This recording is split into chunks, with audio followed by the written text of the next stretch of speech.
అరణ్యయాత్రలోన నా దాగు చోటు నీవే, నా నీటి ఊట నీవే. అతి కాంక్షణీయుడా ఆనుకొనేదని మీద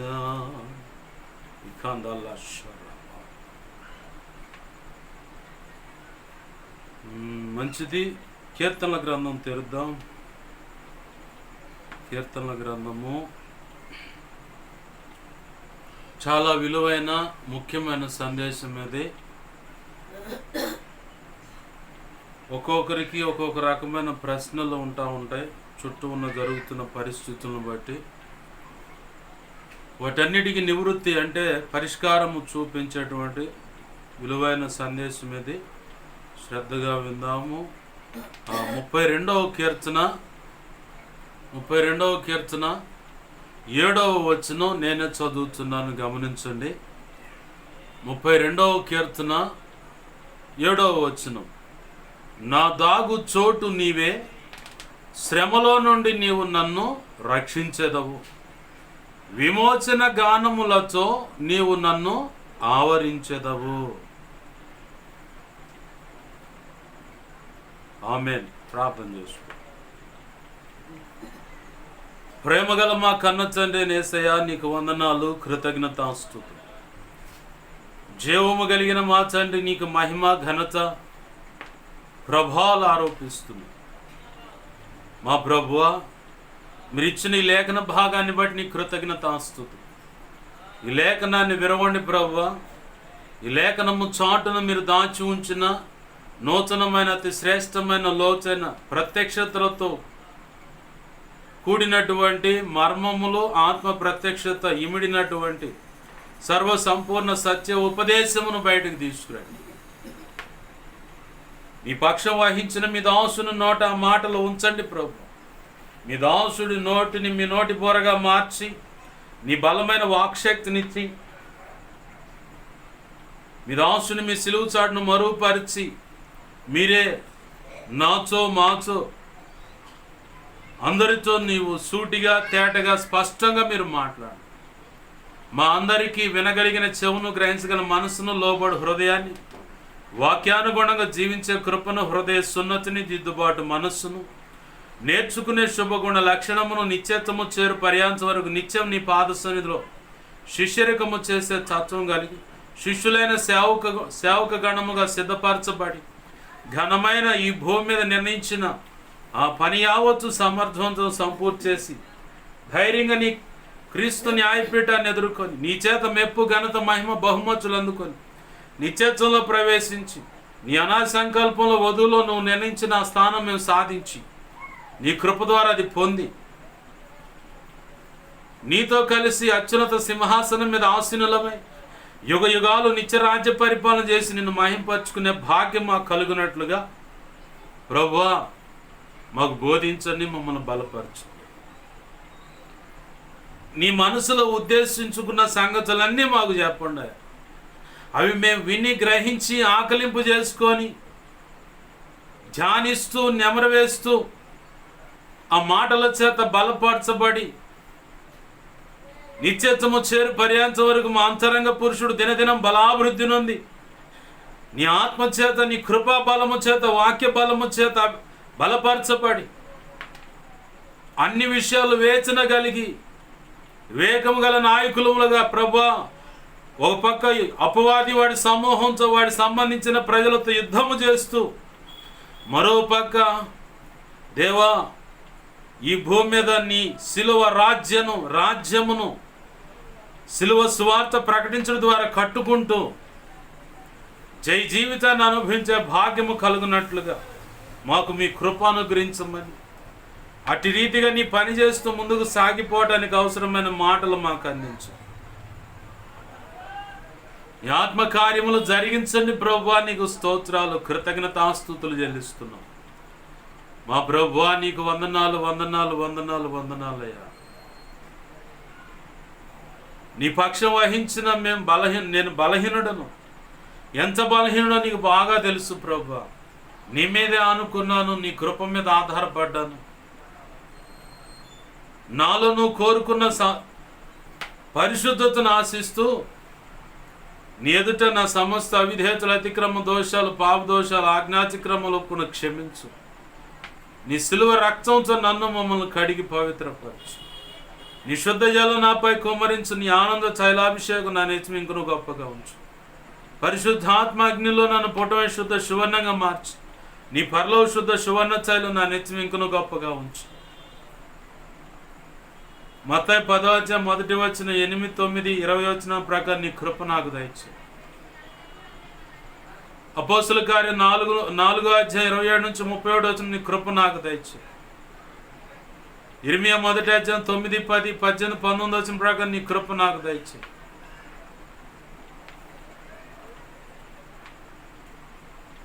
యెషయా 51:16 ప్రకారం నీ కృప నాకు దయచేయి.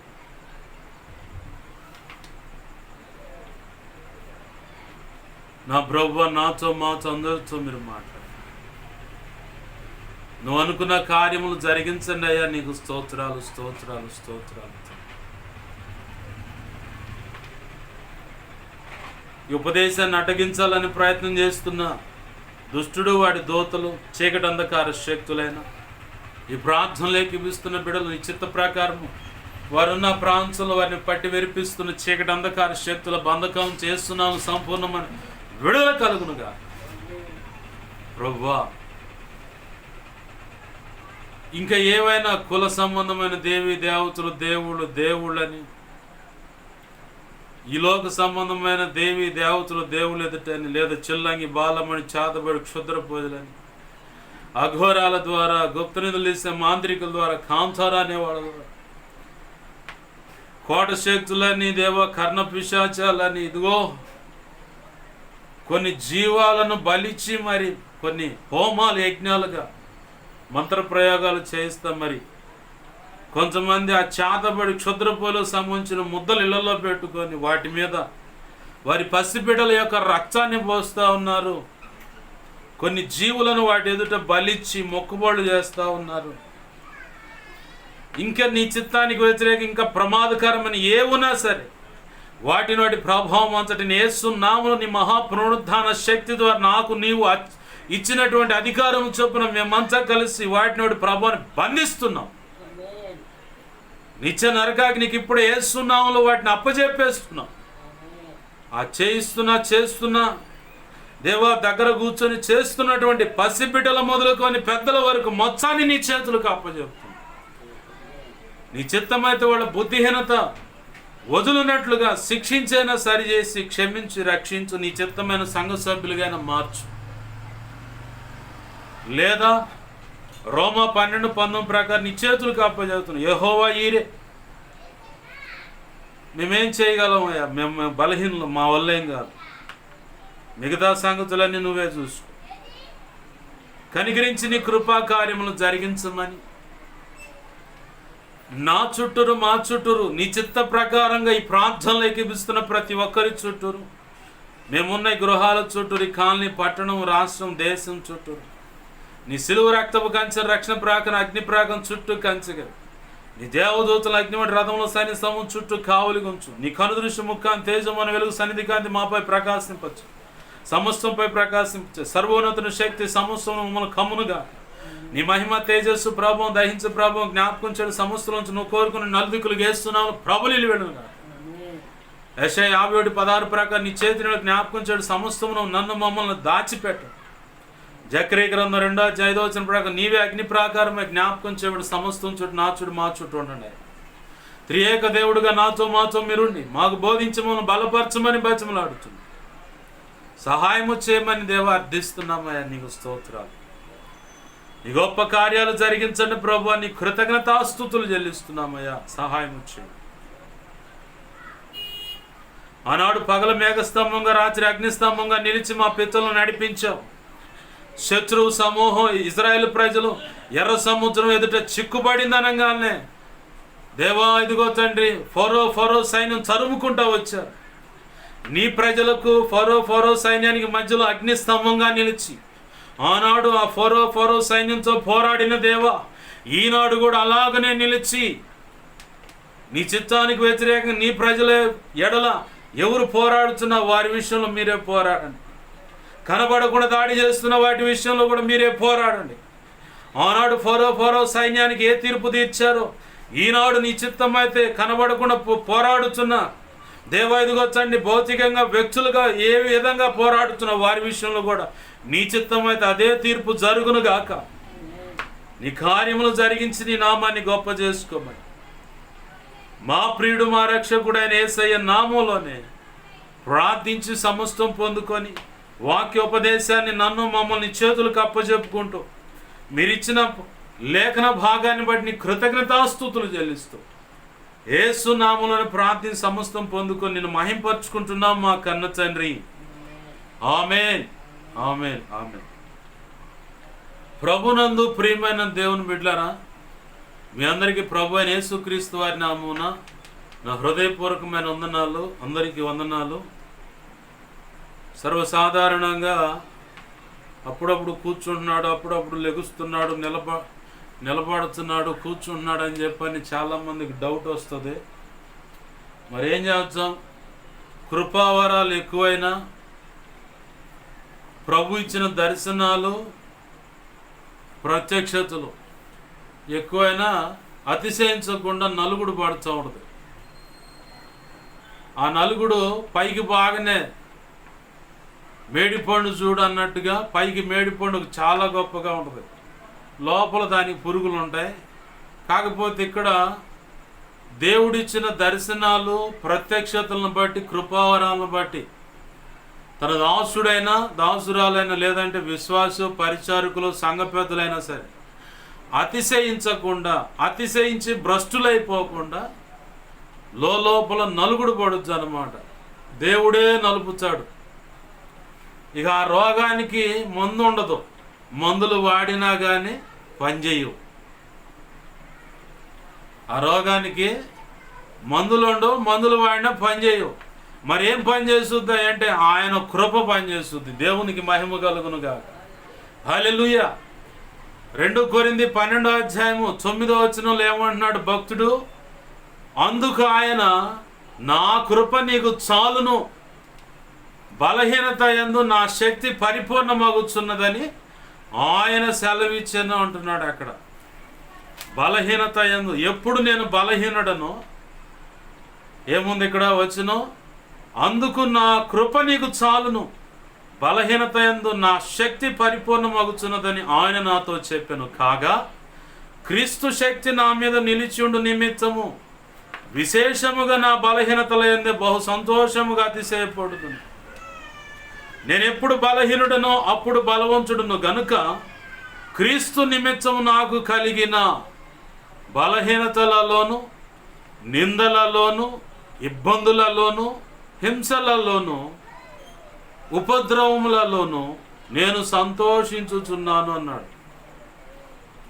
ఇక దేవుడే నలుగుడు వేస్తున్నప్పుడు ఈ ప్రార్థన ఈ అనుభవంలోకే నడవాలి. నేను నడవను ఎట్టన్నా కానీ దేవా నువ్వు బాగు చేసిందని నువ్వు ఎంత పోరాడినా ఉపయోగం ఉండదు. కాలో దిగువ బారుతుంది, ఎగువకు ఈత కొడతానంటే కుదరదు. చేప అయితే ఈత కొట్టగలుగుద్ది. నేను ఎదురు ఈదుతానంటే నిన్ను దేశపోయి ఆ లాకులు కాటి తెలుస్తుంది ఆ నీరు మొత్తం ప్రవాహం అంతా. యేసయ్య అనుమతించిన ఆ పరిస్థితులను బట్టి ఎదురెదటం కాదు, ఆయనతో కలిసి నడవటం నేర్చుకోవాలి. దేవునికి మహిమ కలుగును గాక. హల్లెలూయా. నువ్వు ఎంత పెనుగులాడు, ఎన్ని మాచర్లు అన్నాయి, ఉపయోగం ఉండదు. ఆయన నలుపుడు పెట్టిన తర్వాత అంటే నలుగుడు ఇంకా నలపటం ఆయన మొదలు పెట్టిన తర్వాత కిక్కురు మనకుండా ఆయన పాద సన్నిధిలో పడి ప్రభువా ఈ స్థితిని బట్టి కూడా నీ కృతజ్ఞతాస్తుతులు, నీ కృప నాకు ఇవ్వయ్యా అని చెప్పని బతిమలాడుకోవటం. ఇక అదే మందు, ఇక రెండోది లేదు. దేవునికి మహిమ కలుగును గాక. హల్లెలూయా.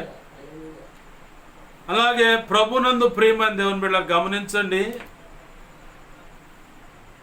కొన్ని రోజులుగా కొంచెం ఆరోగ్యపరంగా ఇబ్బంది ఉంది. అయినా సరే ప్రభు కృపే గడిచిన వారమంతా ఆరాధనల విషయంలో కానీ అన్ని విషయాల్లో ప్రభువే తన కృపనిచ్చి నిలబెట్టుకుంటూ వాడుకుంటూ వస్తూ ఉన్నాడు. ఈరోజు పగటి వేళ కూడా ఆ నీళ్లు పడుతూ ఉన్నాను. మరి ఏమైందో ఏమో, గ్యాస్ వల్ల ఆ ఊపిరి కిట్టు పట్టిందంటారు వెనక భాగంలో. ఇక ఆడ పెయిన్ మొదలైంది. ఇక అది కాస్త గ్యాస్ ఫామ్ ఇక అట్లానే తిరుగుతూ ఉన్నాను. ఇప్పటికీ కొంచెం నొప్పి ఉంది, అయినా సరే దేవునికి మహిమ కలుగును కాదు. మరి వైద్య సేవలు వైద్య సేవలకి వైద్యుడి దగ్గర పోవచ్చుగా, ఆ ఇబ్బంది పడతాం కంటే అనుకోవచ్చు. చాలామంది మంచోళ్ళు ఆ సలహా ఇస్తారు. కొంతమంది వీడు కావాలని నటిస్తున్నాడు అనుకుంటారు. నటిస్తున్నా అనుకున్నాడు ఖచ్చితంగా యేసయ్య చేతిలో దరువు పడుద్ది అనమాట. నేనున్న అనుభవం ఆ వ్యక్తి జీవితంలోకి అనుమతించి ఇప్పుడు చెప్పురా నటిస్తున్నాడా, లేకపోతే ఇప్పుడు చెప్పమ్మా నటిస్తున్నాడా, లేకపోతే ఏందని చెప్పని ఆ అనుభవం తీసుకెళ్ళి నలుగుడు వేసే తెస్తాడు బయటికి. ఇక ఎన్నడూ కూడా తృణీకరించరన్నమాట. వైద్య సేవలకు వెళ్ళొచ్చు, కానీ సలహా ఊరకనియ్యొచ్చు, కానీ కావాల్సినంత పైసలు కావాలిగా. అందుట్లో దేవుడే అనుమతించానన్న తర్వాత ఎన్ని వైద్య సేవలు ఏదనుకున్నా మానవ ప్రయత్నం మనం చేయాలంటారు. చేద్దాం పైసలు ఉన్నప్పుడు. దేవునికి మహిమ కలుగును గాక. హల్లెలూయా. మంచిది, వాక్యంలోకి వద్దాం. మరి వాక్యాన్ని గమనిద్దాం. ప్రభు మనతో ఏం మాట్లాడాలనుకుంటున్నాడో చాలా విలువైన సంగతి ఇది. దయచేసి ఎవరు మిస్ అవ్వద్దు, నిర్లక్ష్యంగా కూడా వినొద్దు. చాలా విలువైన సంగతి. భక్తుడు అంటున్నాడు, దావీదు భక్తుడు, దైవ ధ్యానము అని రాస్తుంది ప్రారంభంలో 32వ కీర్తన ఆ పై భాగంలో దావీదు కీర్తన అని రాసి కింద దైవ ధ్యానము అన్నాడు. దైవ ధ్యానం అంటే 2 కోణాలు. ఒకటి దేవుని సన్నిధిలో కూర్చొని ప్రార్థించటం, రెండవది ప్రభు సన్నిధిలో తన స్థితిని ఒక పాటగా ప్రభు సన్నిధిలో పాడుకోవటం. చాలామంది దైవజనుల అనుభవాల్లో నుంచి అనేకమైన కొత్త రాగాలతో కొత్త మాటలతో పాటలు క్రైస్తవ లోకానికి పరిచయం అవుతున్నాయి. కొంతమంది పాత పాటలకు అలవాటైన వాళ్ళు ఇది పాత పాట కదా అంటారు. కాదు, ఆ పాట రాగం ఆ పాటదే, ఈ పాట రాగం ఈ పాటదే. ఎందుకు ఈ మాట అంటున్నానంటే, కొన్ని పాటలు పాతకాల పాటలు సినిమా స్టైల్లో పాటలు ఉన్నాయి. ఓహో సంగ కన్య, శ్రీయేసు సంగ కన్య, చింతలు నీకేలా. ఈ పాట ఆడితే ఈ రాగం సినిమా స్టైల్లో కూడా ఉంది. అలా అని సినిమా పాట అందామా? ఆ భక్తులకు ఇచ్చిన రాగం అలాగనే కంటిన్యూషన్ అయిపోతుంది. క్రైస్తవ లోకంలో నడిచిపోతూ ఉంది. రాగాల్లో అయ్యే రాగాలు ఉండొచ్చు, కానీ మాటలు వేరు. అయ్యే మాటలకు దగ్గరగా పోల్చిన మాటలు కూడా రాసిన వాళ్ళు ఉంటారు. కొంతమంది కాపీ రైటింగ్ ఉంటుంది. ఏ మాటలు తిరగరాస్తారు, అయ్యే రాగం మీద పాడతారు. అలాంటి మేధావులు కూడా ఉన్నారు క్రైస్తవ లోకంలో.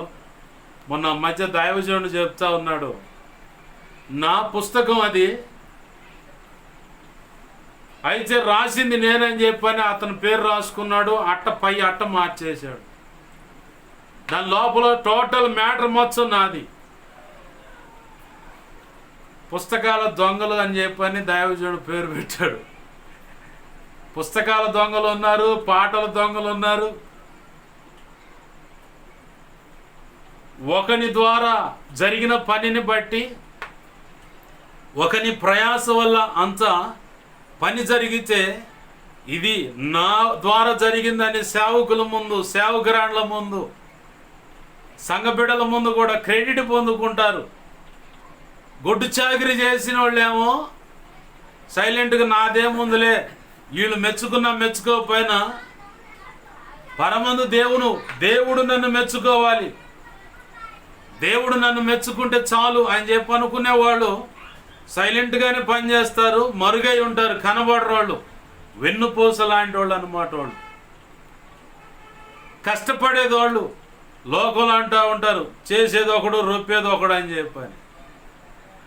అట్లనే పరిచర్లో కూడా కష్టపడేది ఒకడు, పైకి డంబంగా కనబడి ఆ క్రెడిట్ అంతా మేమే, నేను చేశాను అనుకుండా మేమే అంతా చేశాం. అసలు ఈ మనిషి ఆ మధ్యలో కూడా కనపడు. స్త్రీ అయినా పురుషుడైనా ఆ గొడ్డు చాకిరి చేసేటప్పుడు ఆ మధ్యలో కనపడరు. కరెక్ట్గా ఎప్పుడు కనపడతారంటే చీర ఇంకొక 10 నిమిషాల్లో పాస్టర్ గారు వచ్చారనగా వీళ్ళు వచ్చి ఆ నిలబడి అసలు ఇరగదీసి చాకిరి చేసినట్టే వాళ్ళ వ్యవహారం, వాళ్ళ చంచ మామూలుగా ఉండదు అనమాట. ఇట్లాంటి వాళ్ళు సంఘానికే ప్రమాదం, దేవుని సేవకు కూడా ప్రమాదం. ఇట్లాంటి వాళ్ళు, అలాంటి వాళ్ళు సాధ్యమైనంత వరకు సంఘం నుంచి బయటికి పోతేనే మేలు. సేవకుడు ధైర్యవంతుడైతే పీకి పక్కన పడేస్తే మేలు. అదే నా మాట అంటారు పాస్టర్ గారు, సేవకుడు ధైర్యవంతుడు కాదంటే కానుక మీద ఆధారపడ్డవాడు, జనసంఖ్య కోసం జనసంఖ్యను బట్టి సేవ చేసేవాడు ఖచ్చితంగా వారిని గద్దించడు, ఇది తప్పు సరి చేసుకోమని చెప్పడు. నీ కానుక కావాలి, సంఖ్యకు జనంలో నువ్వు ఒకడిగా ఉండాలనుకునే వ్యక్తి సేవకుడైనా సేవకురాలైనా గద్దించటం, తృణీకరించటం, ఖండించటం అనేది ఏమి ఉండదు. ఇది తప్పు అని చెప్పి తృణీకరించి ఇలా ఉంటే మాత్రం సంఘానికి రావద్దు అని చెప్పేంత ధైర్యం జమ్ము ఈ కానుక మీద ఆధారపడ్డ వాళ్ళకి, చూసుకోవడానికి జనసంఖ్య కావాలనుకున్న వాళ్ళు చేయరా పని. అలాంటిది ఇంతవాటి కనపడలే నాకు. నేనైతే ఒకటే చెప్తా, అలాంటి వాడు అలాంటి స్త్రీ అయినా పురుషుడైనా సంఘంలో లేకుండా వెళ్ళిపోతేనే మేలు. ఎందుకు ఆ మాట అంటున్నా అంటే ఆ వ్యక్తుల వల్ల ఇంకా చాలామంది అలా యాక్టింగ్ చేయటం అనేది నేర్చుకొని భ్రష్టులైపోతారన్నమాట. తల్లిదండ్రులను చూసే పిల్లలు కూడా అలవాట్లు నేర్చుకుంటారు. ఇంకొకడు ఎవడో కావాల్సిన అవసరం లేదు. వాడు కఠినుడుగా, ఆమె కఠినురాలుగా మారటానికి తల్లిదండ్రులే. ఒక దొంగగా, వ్యభిచారిగా, నరహంతకుడుగా, జేబు దొంగగా, 420 గాడిగా ఆడవాళ్ళలో కూడా ఉంటారు దొంగలు. ఈ విద్యలన్నీ నేర్చుకునేది ఎక్కడంటే తల్లిదండ్రుల దగ్గరే. ఆ మధ్యకాలంలో దైవజనుడు చెబుతూ ఉంటే విన్నాను. పిల్లగాడు చూస్తుండగా వాళ్ళ అమ్మ వాళ్ళ నాన్న జేబులో డబ్బులు తీసి దాచిపెట్టిందట. ఆ తర్వాత వాళ్ళ నాన్న వచ్చి డబ్బులు అడుగు, డబ్బులు తీసావంటే నాకేం పని, నీకు దొంగలా కనపడుతున్నానా ఏంది అని చెప్పందంట. ఈ తంచంతా కూడా పిల్లగాడి చూస్తానే ఉండు. ఇది చూశాడుగా ఇక వాడు కూడా మొదలు పెట్టాడు. వాళ్ళ అమ్మ తీసింది కాబట్టి ఆమె దొంగతనం చేస్తున్నప్పుడు వీడు చూశాడు కాబట్టి వీడు కూడా ఆ జేబులో చేపెట్టి డబ్బులు తీయటం మొదలు పెట్టాడు. ఒక డౌట్ అన్నమాట, నేను తీయలేదు కదా, వాళ్ళ ఆయన అడుగుతున్నాడు డబ్బులు తీసావంటే నాకేం పని అని చెప్పి అంటుంటే ఈ తంతంతా చూసిన కొడుకును గమనిస్తూ ఉంది. ఈడేమో తీసాడా అడిగితే, అమ్మ నువ్వు కూడా తీసావుగా నాన్న జేబులో డబ్బులు అంటే ఇప్పుడు ఆవుకు దరువు పడుద్ది. అడగకపోతేనేమో వీడు తేడా పరచుడు. అట్లా వాడిని ఒక 420 గాడిగా, ఒక జేబు దొంగగా, ఒక నరహంతకుడుగా, ఒక దారి తప్పిపోయినటువంటి బాలుడుగా ఆమె ప్రవర్తన మార్చేసింది. కారణం తల్లి దగ్గర చూసి నేర్చుకున్నాడు ఆ పద్ధతులు.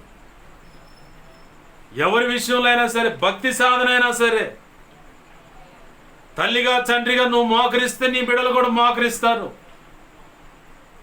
నువ్వు మోకరించకపోతే వాళ్ళు కూడా నీకెళ్ళి చూస్తానే ఉంటారు. మా అయ్య మా అమ్మ ఏం చేస్తున్నారా, వాళ్ళు ఏ రకంగా నువ్వు స్పందిస్తావో, ఒక తల్లిగా తండ్రిగా నువ్వు ఏ రకంగా స్పందిస్తావో నీ బిడ్డలు కూడా అదే రకంగా స్పందిస్తారు. ఒకవేళ నీ బిడ్డల ముందు నువ్వు ఉన్న వయసును బట్టి, బలాన్ని బట్టి నువ్వు పాన్పరాగా నవ్వుచ్చు, ఏందిరా నువ్వు అని చెప్పని అది చేయకూడదని గద్దించవచ్చు. సిగరెట్ తాగుతూ నువ్వు మానుకొని నీ బిడ్డకు చెప్పొచ్చు. ఒకవేళ ధైర్యం చేసి నీ ముందు పాన్ పరాగ్ నవలకపోవచ్చు, సిగరెట్ దాకపోవచ్చు, మందు దాకపోవచ్చు. రహస్యంగా ఆ పనులు జరుగుతూ ఉంటాయి. రహస్యంగా వెళ్ళి పాన్ పరాగ్ నవిలి సోపు గింజలో ఇంకా చెల్లిగల్ల వాళ్ళు ఉన్నారు. సిగరెట్ తాగి, బీరు తాగి, లేదా మందు తాగి ఆ యాలకుల ప్యాకెట్, 5 రూపాయల ప్యాకెట్ యాలకులు తీసుకొని కసాబేసాన్ని నగిలితే ఏ వాసన తెలియదు నీకు. ఇట్ట కూడా దొంగలు తప్పించుకునే వాళ్ళు ఉన్నారు. నీకేనా అయింది తెలివితేటలు ఉంది. నువ్వు గన్న బిడ్డలు నీకంటే 10 రెట్లు తెలియగల వాళ్ళకు ఉంటున్నారు. ఈరోజు అప్డేట్ అయిన పరిస్థితులు ఉన్నాయి. నువ్వు ఎలా బ్రతుకుతున్నావో ఖచ్చితంగా నీ ప్రవర్తన ఎలా ఉందో, నీ మాట తీరు ఎలా ఉందో, ఎదుటి వారి పట్ల నీ ప్రవర్తన ఎలా ఉందో ఖచ్చితంగా నీ బిడ్డలు గమనిస్తారు. నీకంటే 10 ఆకులు ఎక్కువ చదివే నీకంటే ఇంకా దుర్మార్గంగానే బతుకుతారు వాళ్ళు. నువ్వు దేవుని ఎదుట న్యాయంగా ప్రభు మెచ్చే రీతిగా నమ్మకమైన భక్తి సాధన చేస్తూ, నమ్మకమైన పరిచారకురాలుగా ప్రభు సన్నిధానంలో ప్రభు సేవ చేస్తున్నట్లయితే నీ బిడ్డ కూడా నీకంటే గొప్పగా ఆశీర్వదింపబడతాడు. దేవునికి మహిమ కలుగును గాక. నీ కూతురైనా నీ కొడుకైనా సరే నీకంటే గొప్పగా ఆశీర్వదింపబడతారు. కారణం నీ సద్భక్తి, సత్ప్రవర్తనను బట్టి అది వారు గమనించారు, చూశారు. దాన్ని బట్టి వారు ఒకవేళ దేవుని నీకంటే గొప్పగా దేవుని పనిలో కొనసాగుతున్నట్లయితే ఒకానొక రోజు ఖచ్చితంగా వాళ్ళు సాక్ష్యం ఇస్తారు. నా తల్లి లేదా నా తండ్రి దేవుని సన్నిధిలో ఇలా బ్రతికారు, వారిని చూసే మేము భక్తి సాధన నేర్చుకున్నాం, వారిని చూసే మేము పలానా సబ్జెక్ట్ నేర్చుకున్నాం అని చెప్పని అంటారు. చాలామందికి నన్ను చూస్తే ఒక వింత కనబడుతుంది. అలా ఓర్పుగా అన్ని విషయాలు ముందుకు వెళుతూ ఉంటారు. ఏంది కారణం అని. కోపం అయితే ఉంది, కాదని నేను చెప్పను. భౌతికమైన పాపిని ప్రేమిస్తాను, పాపిలో ఉన్న పాపాన్ని మాత్రం ద్వేషిస్తాను. ఆ పాపాన్ని ద్వేషించినప్పుడు పాపికి తగులుద్ది దెబ్బ. దాన్ని బట్టి వాళ్ళు వ్యతిరేకం అవుతారు, తృణీకరిస్తారు. అసలు నువ్వు వద్దురా పోరా బాబు అని కూడా పోతారు. నాకు నష్టమే లేదు. నీలో పాపం ఉంది, ఆ పాపాన్ని నేను ఖండిస్తున్నాను. కానీ ఆ పాపంలో కొనసాగుతున్న వ్యక్తికి ఆ గాయం అవుతుంది. అవ్వాలి అది కరెక్ట్గా. ఆ హృదయానికి గాయం అయితేనే ఎందుకు గాయం అవుతుంది అన్న సంగతిని బట్టి ఆ వ్యక్తి ఆలోచన చేసి, ఈ పొరపాటు, ఈ పాప జీవితాన్ని బట్టే కదా నన్ను ఖండిస్తున్నారు, ఈ పాపాన్ని ఖండిస్తుంటే ఆ పాపం చేస్తున్న నాకు డైరెక్ట్గా నా హృదయానికి గాయం అవుతుంది అన్న గ్రహింపులోకి వచ్చి ఆ చెడును విసర్జించి, ఇక నా బ్రతుకులోకి ఇది రాకూడదు, ఇది నేను అనుసరించకూడదు, ఈ బ్రతుకు నేను జీవించకూడదు అని ఒక తీర్మానం చేసుకొని ప్రభు పాదాలు పట్టుకొని ప్రభుకు లోబడి కొనసాగితే ధన్యులు. దేవునికి మహిమ కలుగును గాక. పాపిని ప్రేమిస్తా, పాపాన్ని కాదు. యేసయ్య చేసిన పని అదే. పాపిని ప్రేమించాడు. పాపంలో బ్రతుకుతున్న పాపాత్ములను ఆయన ప్రేమించాడు, పాపాన్ని ప్రేమించలా. ఉన్నదున్నట్టుగా పాపాన్ని ఖండించాడు. అందుకే ఆయనంటే అసలు ఇష్టం ఉండదు ఎవడికి కూడా. లోకం చూడు, లోకాశలు చూడు, విచ్చలవిడిగా బురదలో పొరిలాడుతున్న పందిలాగా నీ ఇష్టం వచ్చినట్టు బ్రతుకు నువ్వు బ్రతికినా అడిగేవాళ్ళు లేడు. ఎందుకంటే వాళ్ళకు జీవితాలు కూడా ఒక్కొక్కడుకు చాలా ఉన్నాయి కంచలో. ప్రపంచానికి ఒక ప్రశ్న వేశాడు, నాలో పాపం ఉందని నిరూపించగలవాడు ఎవడో అని చెప్పని ప్రపంచానికే సవాల్ వేసిన వాడు నజరేయుడగు యేసుక్రీస్తు. దేవునికి మహిమ కలుగును గాక. మరి ఆయన వాక్యం చదువుతున్నాము, ఆయన వాక్యాలు వింటున్నాము, ఆయన సన్నిధిలో ప్రార్థిస్తున్నాము, పరిశుద్ధాత్మ నింపుదల పొందుకున్నాము, పరిశుద్ధాత్మ చేత నడిపించబడుతున్నాము. పాపిని ప్రేమిస్తాను, పాపాన్ని కాదు. అక్కడ కోపం రేగుద్దు నాకు మాత్రం. సొంతోళ్ళు లేదు, బయటోళ్ళు లేదు. ఎందుకంత కఠినం అంటే ఆ పాప జీవితాన్ని బట్టి, ఆ పాపాన్ని బట్టి నిత్య నరకానికి వెళ్తావు. నువ్వు నిత్య నరకానికి వెళ్ళకూడదన్న ఆశతోనే ఖండిస్తాను. అది వారి హృదయాలకు గాయం అవుతుంది. నేను చేయగలిగేదేం లేదు. నిజమైన స్నేహితుడు గాయము చేయును అని ఉంది సామెతల గ్రంథంలో. మేలు కోరే స్నేహితుడు గాయపరుచును. కపట సహోదరుడు లేదా కపట స్నేహితుడు విస్తారమైన ముద్దులు పెడతాడట. ఎందుకంటే నువ్వు ఎట్ట నాశనం అయినా పర్లేదు, కానీ నీ మేలు కోరే స్నేహితుడైతే గాయం చేస్తాడు, గద్దిస్తాడు. వాడు శ్రమ దినమందు ఆ స్నేహితుడు ఎలా ఉంటాడంటే తన సహోదరుడు లాగా నిలబడతాడట. ప్రభునందు ప్రియమైన దేవుని బిడ్డలారా గమనించండి. కోపం ఉంది, ఖచ్చితంగా నేను చెప్తాను. దైవ సంబంధమైన కోపం ఉంది, భౌతికమైన సంబంధమైన కోపం రెండు ఉన్నాయి. ఈ రెండు లేకపోతే క్రైస్తవుడు కానే కాదు. కోపాన్ని చంపుకోవాలని కోపడుడి కానీ పాపము చేయకూడదు అని ఉంది లేఖనంలో. కోపపడాల. నా తల్లినో చెల్లినో తోడబుట్టిన వాళ్ళను ఎవరినో ఆడపిల్లను తొందరపడి ఇవ్వడం దూషిస్తూ ఉంటే, ప్రభు వీడేం చేస్తున్నాడు, వీడు ఎరుగుడు గనక, ఏమి ఎరుగుదు గనక, ఇతడు ఎరుగుడు గనక క్షమించండి ప్రభు అంటే కూర్చొని వాడేమనుకుంటాడు, వీడు గాజులు తొడుక్కున్న సత్యదవా అనుకుంటాడు. యేసు రక్తమే చేయ, ఏం చేస్తావు చేయ అంటూ 4 పంచులు ఇయటమే. తీతు పత్రిక చదువుకోలేప్పుడు నీ ఇంటి వాడిని బాగుగా ఏలకపోతే అని ఉంటుంది అక్కడ. దాన్ని పోయే అలగా వెధవా, దాన్ని పోయే బజారు మనిషి ఎలా పడితే అలా మాట్లాడి ఊరుకుంటామా ఏంది? న్యాయపరంగా వెళ్ళాల్సిన విషయంలో న్యాయపరంగా వెళ్తావు, ఇవ్వాల్సిన విషయంలో పంచులు ఖచ్చితంగా పడతాయి అన్నమాట. ప్రభునందు ప్రేమైన దేవుని బిడ్డలారా గమనించండి. ఖచ్చితంగా కోపపడతాను, దాంట్లో మళ్ళీ పొరపాటు ఏముండదు. ఖచ్చితంగా కోపపడతాను. దేనికి కోపపడతానంటే ఆత్మ సంబంధంగాను భౌతికంగాను కోపపడతా. ఖచ్చితంగా కోపం అంటూ నాకు అసలు లేదు అని చెప్పను నేను. ఖచ్చితంగా నేను కోపపడతాను. పాపిని ప్రేమిస్తా, పాపాన్ని నేను ప్రేమించను. ఎందుకంటే ఆ వ్యక్తి రక్షించబడాలి. రక్షించబడి ఉంటే బ్రతుకు మార్చుకొని నిత్యత్వంలో ఉండాలి. బ్రతికినంత కాలము రక్షణ పొంది ప్రభువా క్షమించు అంటాం, ప్రభు వల్ల చేయటం, ప్రభువా క్షమించు అంటాం, పాపం చేసి వచ్చి ఇదే బ్రతుక అయింది. ప్రభు దానికోసమే మనల్ని పిలుచుకున్నాడా? కాదు. ప్రభు దేనికి పిలుచుకున్నాడంటే ఆయన సంకల్పం ఈ భూమి మీద నెరవేర్చబడాలని.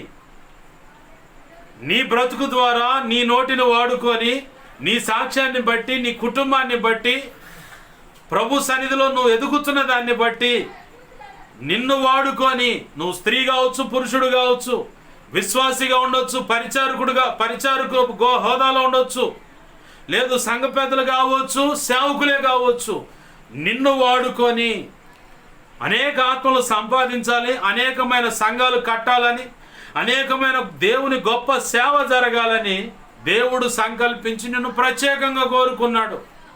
మరి మనం ఏం చేస్తున్నాం? బురదలో పడ్డ పంది కనుక బొరిలాడు రావటం, మళ్ళీ దేవుడు కాస్త ఆదివారం రోజు ప్రభు వాళ్ళు చేవేయంగాలను కడిగి శుభ్రం పరిచి పక్కన పెడతాడు. మళ్ళీ యథా రాజా తథా ప్రజ. కుక్క తన వాంతికి తిరిగినట్టు పోతే మళ్ళీ పోయి ఏడాడోదంతా తినొచ్చి మళ్ళీ కక్కుచ్చి మళ్ళీ అది తీసుకొని తింటది కుక్క. పంది కూడా అంతే, శుభ్రంగా కడగానే మళ్ళీ పోయి ఆ బురదలో బొట్లాడుతుంది.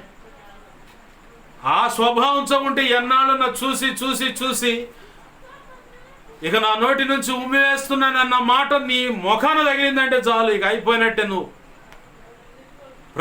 ప్రభు అని నెచ్చి నోరు మొచ్చుకున్నా, ఎన్నో రాత్రులు పగళ్ళు ఉపవాసాలుండి కన్నీరు విడిచిన పొర్రపాటును కూడా దయదాల్చి నిన్ను అంగీకరించడు.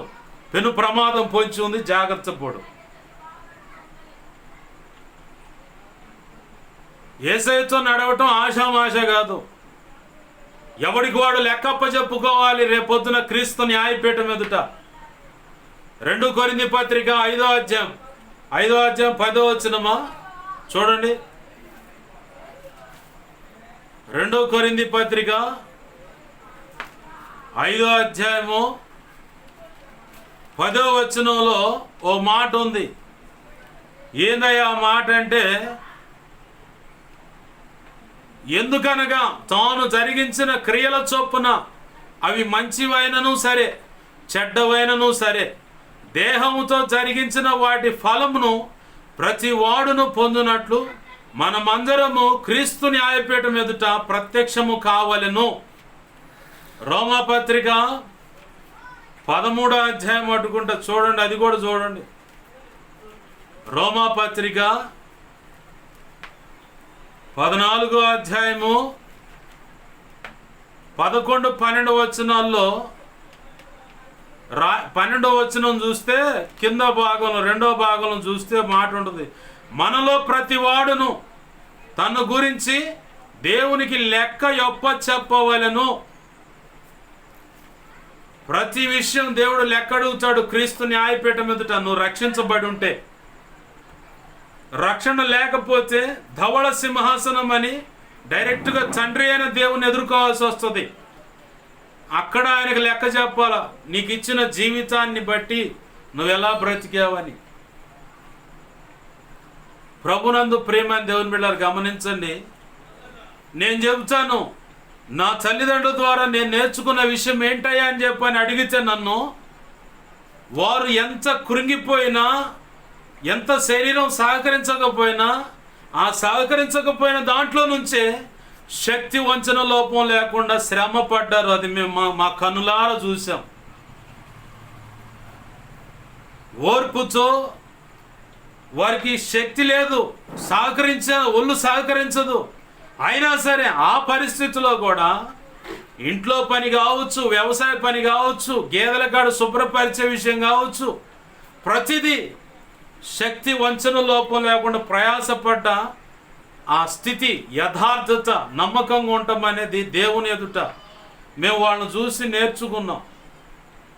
ఇప్పుడు కూడా మమ్మల్ని నేను అరుస్తూ ఉంటాను. ఒంట్లో బాగున్నప్పుడు కొద్దిసేపు అలా రెస్ట్ తీసుకో, కొద్దిసేపు 1 గంట అలా సేద తీరం అంటే, కాదులే అంట్లు బయటే ఆడది, కాదులే బట్టలు ఉతుకుతూ ఆడది, కోప్పడుతూ ఉంటా. ఆ తర్వాత మళ్ళీ వచ్చి అమ్మ అయ్యా అమ్మాయ్యా అంటూ ఉంటుంది. ఎందుకు 1 గంట రెస్ట్ తీసుకో, ఆ తర్వాత చేసుకోవచ్చు గంట. ఆగదు. నన్ను పరిశీలన చేసిన అదే కనపడుతుంది. వాళ్ళ దగ్గర మేము చూసి నేర్చుకుంది అది. ఒక తల్లి తండ్రి దగ్గర ఖచ్చితంగా కడుపును పుట్టిన బిడ్డలు నువ్వు ఎలా బ్రతుకుతున్నావో, ఏ తీరు బ్రతుకుతున్నావో, ఎవరి విషయంలో ఎలాగా నువ్వు ఏ విషయంలో అయినా కీడు చేస్తున్నా, మేలు చేస్తున్నా, పైకి నువ్వు ఎలా ఉన్నావో, లోపల ఎలా ఉన్నావో, లోకానికి కనపడేటప్పుడు ఎలా ఉన్నావో, ఇంట్లో ఉన్నప్పుడు నీ వాళ్ళ మధ్యలో ఎలా ఉన్నావో, దుర్మార్గత చేసేటప్పుడు ఎలా ఉన్నావో, ఆ దుర్మార్గతను లోపల పెట్టుకొని ఎదుటి వారితో ప్రేమగా ఎలా ప్రవర్తిస్తున్నావో, అన్నీ ప్రతిదీ తూచా తప్పకుండా ప్రతి అణువు నీ బిడ్డలు నిన్ను గమనిస్తారు. తద్వారా ఆ బ్రతుకునే నీకు చూపిస్తారు. నువ్వు బ్రతుకుతున్న ఆ బ్రతుకే ఇంకా 10 రెట్లు అధికంగా నీ ఎదుట పిక్చర్గా చూపిస్తారనమాట. అప్పుడు కూర్చొని ఆడవలసి వస్తుంది, అయ్యో ఇంత దుర్మార్గంగా నేను బ్రతికానేంటి అని చెప్పని. పక్కన వాళ్ళు తిడుతూ ఉంటారు, వాడయ్యా, లేదంటే వాళ్ళ అమ్మ, వాళ్ళ తాత, వాళ్ళ నాయనమ్మ, వాళ్ళ అమ్మమ్మ, వాళ్ళ అమ్మ తరపు తాత, వాళ్ళు ఇలా బ్రతికారు కాబట్టారా వాళ్ళని చూసి వీళ్ళు బ్రతుకుతున్నారు, వాళ్ళని బట్టి వీళ్ళ తీరు ఇలా ఉంది, వాళ్ళని చూసే నేర్చుకున్నారు. ఎన్నడు చేస్తారో, ఎన్నడు చదరం అయిపోతారో, ఆ కుటుంబాలు ఎప్పుడు పతనం అయిపోతాయో, ఇలానే శాపనార్థాలు శపిస్తూ ఉంటారు. నువ్వు దుర్మార్గంగా బ్రతుకుతే నీ బ్రతుకును బట్టి నీ బిడ్డలు, నీ మనవ సంతానం కూడా నేర్చుకొని దానిని బట్టే వారు బ్రతుకుతారు. నువ్వు నడిచిన విధానాన్ని బట్టే వాళ్ళు కూడా ఆ శాపాన్ని అనుభవిస్తారు. అనేక వ్యక్తుల ద్వారా శపించబడుతూ ఉంటారు. అదే దేవుని సన్నిధిలో సద్భక్తి కలిగి సత్ప్రవర్తన కలిగి నువ్వు బ్రతికినట్లయితే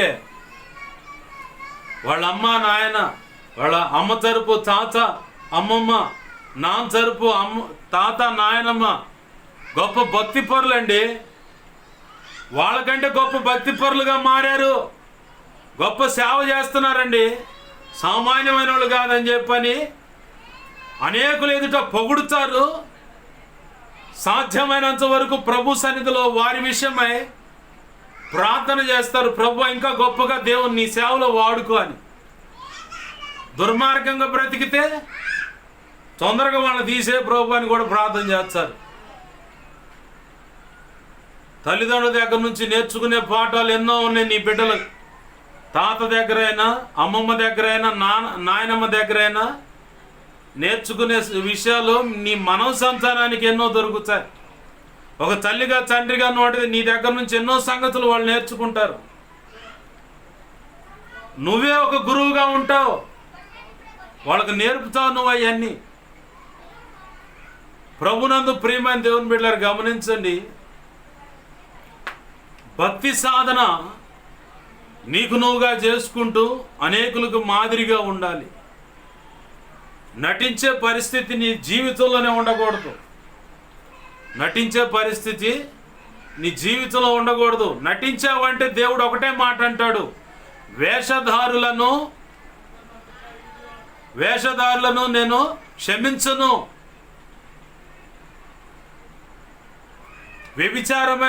వ్యభిచారతరమా వేషధారులారా నా యొద్ద నుంచి తొలగిపోండి అన్నాడు ఆయన. అసలు మీరెవరో నాకు తెలియదు అన్నాడు. వేశ్యలైనా సుంకర్లైనా తొందరగా పరలోకానికి వస్తారు, వేషధారులు మాత్రం పరలోకానికి, వేషధారులు ధనాపేక్ష కలిగిన వాళ్ళు పరలోకానికి రావటం కష్టమని చెప్పి అన్నాడు యేసు ప్రభు. ప్రభునందు ప్రియమైన దేవుని బిడ్డలారు గమనించండి, అరే బాగానే ఉందిగా, నువ్వు ఎత్తుకున్న వాక్యం ఏంది, నువ్వు వెళుతున్న నడిపింపేంద్ర అయ్యా అని చెప్పని అనుకున్నారు. నేను సరైన మార్గంలోనే ఉన్నాను. ఎక్కడి నుంచి అంటే దైవ ధ్యానము అనే దానికాడ నుంచి పక్కకు వచ్చాం. ఈ కీర్తన దైవ ధ్యానము. కీర్తన అంటే పాట, తను ఉన్న స్థితిని బట్టి దేవుని సన్నిధిలో పాటలు పాడుకోవటం. ప్రస్తుతం క్రైస్తవ ప్రపంచంలో కూడా చాలా సంగతుల పాటల రూపేణ వాళ్ళు ఎదుర్కొన్న స్థితి, వాళ్ళున్న స్థితిని పాటగా కృతజ్ఞతగా ప్రభు ఎలా తప్పించాడు ఆ పాటగా రాసి పాడుతున్నారు అన్నది కూడా మనం జ్ఞాపకం చేసుకున్నాం. అయితే ఇక్కడ భక్తుడు అంటున్నాడు, నా దాగు చోటు నీవే,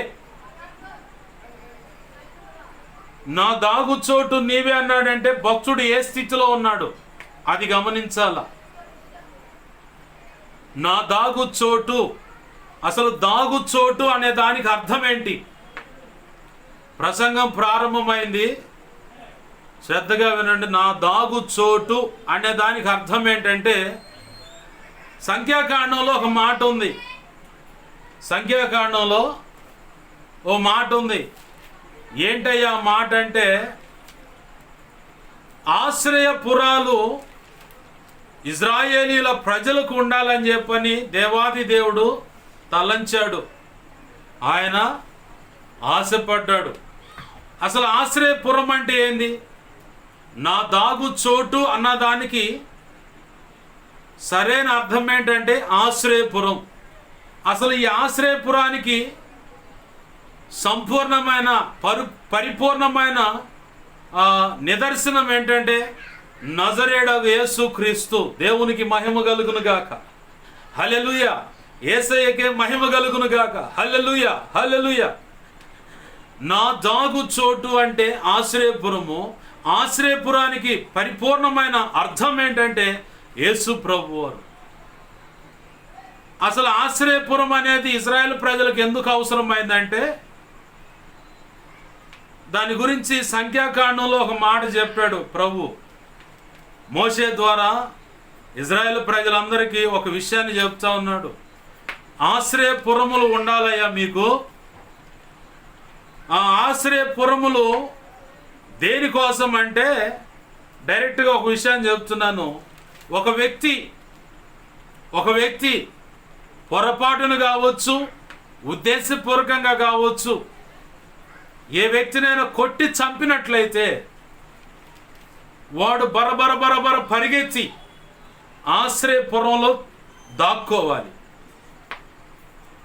వాడు బరబర పరిగెత్తి, ఎందుకంటే ధర్మశాస్త్రం ప్రకారం పంటికి పన్ను, కంటికి కన్ను, కాలుకు కాలు, చెయ్యికి చెయ్యి, ప్రాణానికి ప్రాణం, పశువుకు పశువు, వస్తువుకు వస్తువు, స్థలానికి స్థలం అని ఒక నియమం ఉంది. ఎవడైనా ఒకడు ఉద్దేశపూర్వకంగా కానీ పొరపాటుగా కానీ ఒకడిని చంపినట్లయితే ఆ వ్యక్తి తిరిగి ఎవడైతే ప్రాణాన్ని తీశాడో ఆ వ్యక్తిని చంపాల. ఆ చంపే లోపల ఇతనికి అవకాశం ఉంటే డైరెక్ట్గా పరిగెత్తుకుంటూ వెళ్ళి ఇజ్రాయేల్ ప్రజల కోసం ఆశ్రయపురాలు ఏర్పరచబడ్డాయి. తనకు అందుబాటులో ఉన్న ఆశ్రయపురంలోకి పరిగెత్తుకుంటూ వెళ్ళిపోయి దాక్కోవాలి. ఇప్పుడు చూడండి, ఇదే నియమాన్ని డాక్టర్ బిఆర్ అంబేద్కర్ గారు పరిశుద్ధ గ్రంథాన్ని బాగా అధ్యయనం చేసిన వ్యక్తి కాబట్టి ఈ ధర్మశాస్త్రంలో చెప్పబడినటువంటి ఆ పంచకాండాల్లో దేవుడి నీతి, నియమం, న్యాయ వ్యవస్థ ఎలా ఉందో గ్రహించుకొని ప్రభు కృప పొందుకొని పరిశుద్ధాత్మ ప్రేరణ ద్వారానే భారతదేశానికి రాజ్యాంగాన్ని ఒకటి అందించాడు. దేవునికి మహిమ కలుగును గాక. ఆ రాజ్యాంగ వ్యవస్థలో న్యాయ వ్యవస్థ ఒకటి ఉంది. ఆ న్యాయ వ్యవస్థకు దానికంటే కింద వ్యవస్థ పోలీస్ డిపార్ట్మెంట్ ఉంది. ఎవడైనా ఇప్పుడు మరి విచిత్రంగా ఉంది, ఎవడైనా ఒకరిని చంపేయటం, ఒకవేళ తల తెగ నరకటం, ఆ తలకాయ తీసుకొని పోలీస్ స్టేషన్కి వెళ్తున్న వాళ్ళు ఉన్నారు. మరి కొందరైతే పలానా వ్యక్తిని చంపానయ్యా, పలానా చోట ఉంది ఆ డెడ్ బాడీ, నేనే చేశానని పోయి పోలీస్ స్టేషన్ లొంగుతున్నారు. కారణం ఏంది? పోలీసు వాళ్ళు దగ్గరకు పోతే ఆ ప్రాణం నిలబడుద్ది. ఆ తర్వాత బెయిల్ పెట్టుకుంటాడు, బయటకు వస్తాడు. పొరపాటున ఎవడైనా బెయిల్లో ఉన్న వ్యక్తిని జోక్యం చేసుకొని ఏదైనా చేస్తే పలానా వాడే చేసి ఉంటాడని చెప్పి ఆణ్యత మీదకి వచ్చుద్ది ఈ కేసు కూడా. ఈ నియమం ఎక్కడుందంటే సంఖ్యాకాండంలో మోషే ద్వారా యెహోవా దేవుడు ఇజ్రాయేల్ ప్రజలకు అందించినటువంటి నియమం ఇది. పోలీస్ స్టేషన్ వ్యవస్థ అయినా న్యాయ వ్యవస్థ కూడా. ఈ ఆశ్రయపురంలో ఒక వ్యక్తిని చంపిన వాడు పోయి దాక్కున్నట్లయితే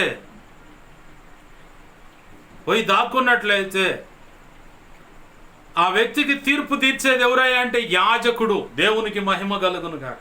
ప్రధాన యాజకుడు. హల్లెలూయా.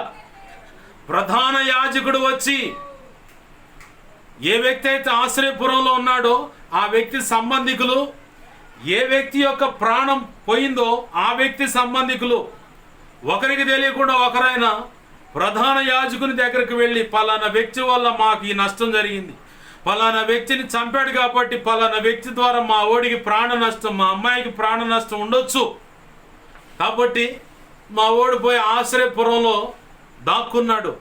ప్రధాన యాజకుడా, దేవుని యొద్ద నుంచి దేవుని మాట అందుకొని తీర్పు తీర్చేవాడా, మాకు సహాయం చేయండి అని చెప్పని అక్కడ అర్థిస్తారు. అంటే వారి విన్నపాన్ని ఆ ప్రధాన యాజకుని ఎదుట పెడతారు. ఆ ప్రధాన యాజకుడు బ్రతికున్నంత కాలంలో ఆ ఆశ్రయపురంలో ఉన్న వ్యక్తికి ఆ తీర్పు అనేది జరగకపోతే అతను బ్రతికున్నంత కాలం అక్కడే ఉండాలి. ఈ ప్రధాన యాజకుడు చనిపోయేంత వరకు కూడా అతను అక్కడే ఉండాలి. అక్కడే పోషణ కూడా ఉంటుంది, వారికి పోషణ కూడా ఉంటుంది, అక్కడే ఉండాలి. పొరపాటున ప్రధాన యాజకుడు ఒకవేళ కాలం చెల్లి చనిపోయినట్లయితే అతను స్వతంత్రుడైపోతాడు, అతని మీద ఏ నేరం ఉండదు, చక్కగా ఇంటికి రావచ్చు. అదే రాసింది బైబిల్ గ్రంథం. ప్రభునందు ప్రియమైన దేవుని బిడ్డలు గమనించండి. ఆశ్రయపురం, నా దాగు చోటు అంటే ఆశ్రయపురము. ఆశ్రయపురం అనే దానికి పరిపూర్ణమైన అర్థం ఏంటంటే యేసు ప్రభువారు. ఆ యేసు ప్రభువారు ఆశ్రయపురంగా ఉన్న ఆయనే ఆ ఆశ్రయపురానికి ప్రధాన యాజకుడుగా నీ పక్షంగా నా పక్షంగా వేద్యమాడి న్యాయము తీర్చు దేవుడై ఉన్నాడు. ఆమేన్. హల్లెలూయా, హల్లెలూయా. ఆయన కన్నులు కప్పటానికి, ఆయనకే అబద్ధం చెప్పి అసలు ఆయనకే తెలివితేటలు నేర్పడానికి ఎవ్వడికి లేదు ఈ భూమి మీద అంత జ్ఞానం. అంత సామర్థ్యత, అటువంటి చెగువ. అయితే భక్తుడు అంటున్నాడు, తనున్న పరిస్థితిలో, తనున్న శ్రమలు, వేదనలో తన్ను పిల్లనిచ్చిన మామే తరుముతున్నాడు ఒక కోణం. అలాగనే మరొక కోణమేమో కడుపును పుట్టిన కొడుకే చంపటానికి తరుముతుంటే అడిగిపోలైపోయాడు. అక్కడక్కడ దాగుకొని జీవితాన్ని గడుపుతూ ఉన్నాడు. కొంతమంది అనొచ్చు, ఇప్పుడు కొత్తగా ఒక ప్రశ్న అన్నమాట మా విషయంలో, పాస్టర్ గారు ఏంది, మరి ముఖ్యంగా మా శత్రువులు బాగా ఆలోచిస్తూ ఉంటారు. మాకెవరు శత్రువులు లేరు, మమ్మల్ని శత్రువులు ఎంచుకున్న వాళ్ళు అయితే ఉన్నారు. ఎందుకంటే కారాఖండిగా ఖండించి చెప్పే వాక్యం నచ్చక ఒక కోణం, అసలు వీళ్ళు ఎలాగైనా ఇంట్లో ఉండకూడదని బయటికి నెట్టేయాలని ఒక కోణం, వాళ్ళు సాధ్యమైనంత వరకు క్షుద్ర పూజలు చిల్లంగి బాలమ్మని చేతపడి వాళ్ళ కులదేవుడి దగ్గర, కుల దేవతలు ఉన్నారు వాళ్ళ దగ్గర మొక్కుబళ్ళు బలులు చాలా రచ్చ చేశారు. చివరికి మాంత్రికులను కూడా చంచానికి పోయారు, వాళ్ళ చేత వార్నింగ్లు కూడా ఇప్పించుకున్నారు. అయితే ఇదంతా జరుగుతుంది కదా అని వీడికి ఎట్ట తెలుసు అనుకుంటున్నారు వాళ్ళు. నా ప్రభు నన్ను నడిపిస్తున్నాడు కాబట్టి శత్రువు యొక్క ఎత్తుగడ నా ప్రభువుకు తెలుసు. ఆయన ఆలోచన చొప్పునే నేను అడుగులు వేస్తా ఉన్నాను. ఎందుకో తెలుసా? శత్రువైన, అన్నిటికంటే మూలమైన శత్రువు సైతానుగాడు. వాడు ప్రభు నిర్ణయించిన ఆయుష్ కాలము కంటే ముందుగానే తన దాసుడినైనా దాసురాలైనా, తన రక్తంలో కడగబడినటువంటి సంఘ పెద్దల్లో స్త్రీలైన పురుషులైనా, పరిచారకుల్లో స్త్రీలైన పురుషులైనా, విశ్వాసుల్లో స్త్రీలైన పురుషులైనా, వీరికి దేవుడు నిర్ణయించిన ఆయుష్ కాలం ఒకటి ఉంటుంది. ఆయుష్ కాలం కంటే ముందుగా వాడు చంపటానికి పూనుకుంటాడు. ప్రకటన గ్రంథం 12వ అధ్యాయం 12వ వచనం ప్రకారం వాడికి సమయము కొంచెమే ఉందని బహుక్రోధంతో, ఎట్లా అంటే పగ అంటే బహుక్రోధం, అక్కడక్కడ ప్రేమోన్మాదులు లేదంటే పగబెట్టుకున్న వాళ్ళు కొంతమందిని బహు కిరాతకంగా చంపుతున్నట్టు దృశ్యాలు మనం చూస్తూ ఉంటాం. ఆ దృశ్యాలు చూస్తే మనకేమనిపిస్తుంది అంటే, చూసావా ఎంత దుర్మార్గంగా భయంకరమైన కోపంతో, క్రోధం అంటే కోపం, బహు క్రోధంతో అసలు ఎంత కసిగా చంపుతున్నాడు, నరుకుతున్నాడు చూడు అని చెప్పని చెప్పుకుంటూ ఉంటాం. ఆయా దృశ్యాలు న్యూస్ రోల్లో వస్తూ ఉంటాయి.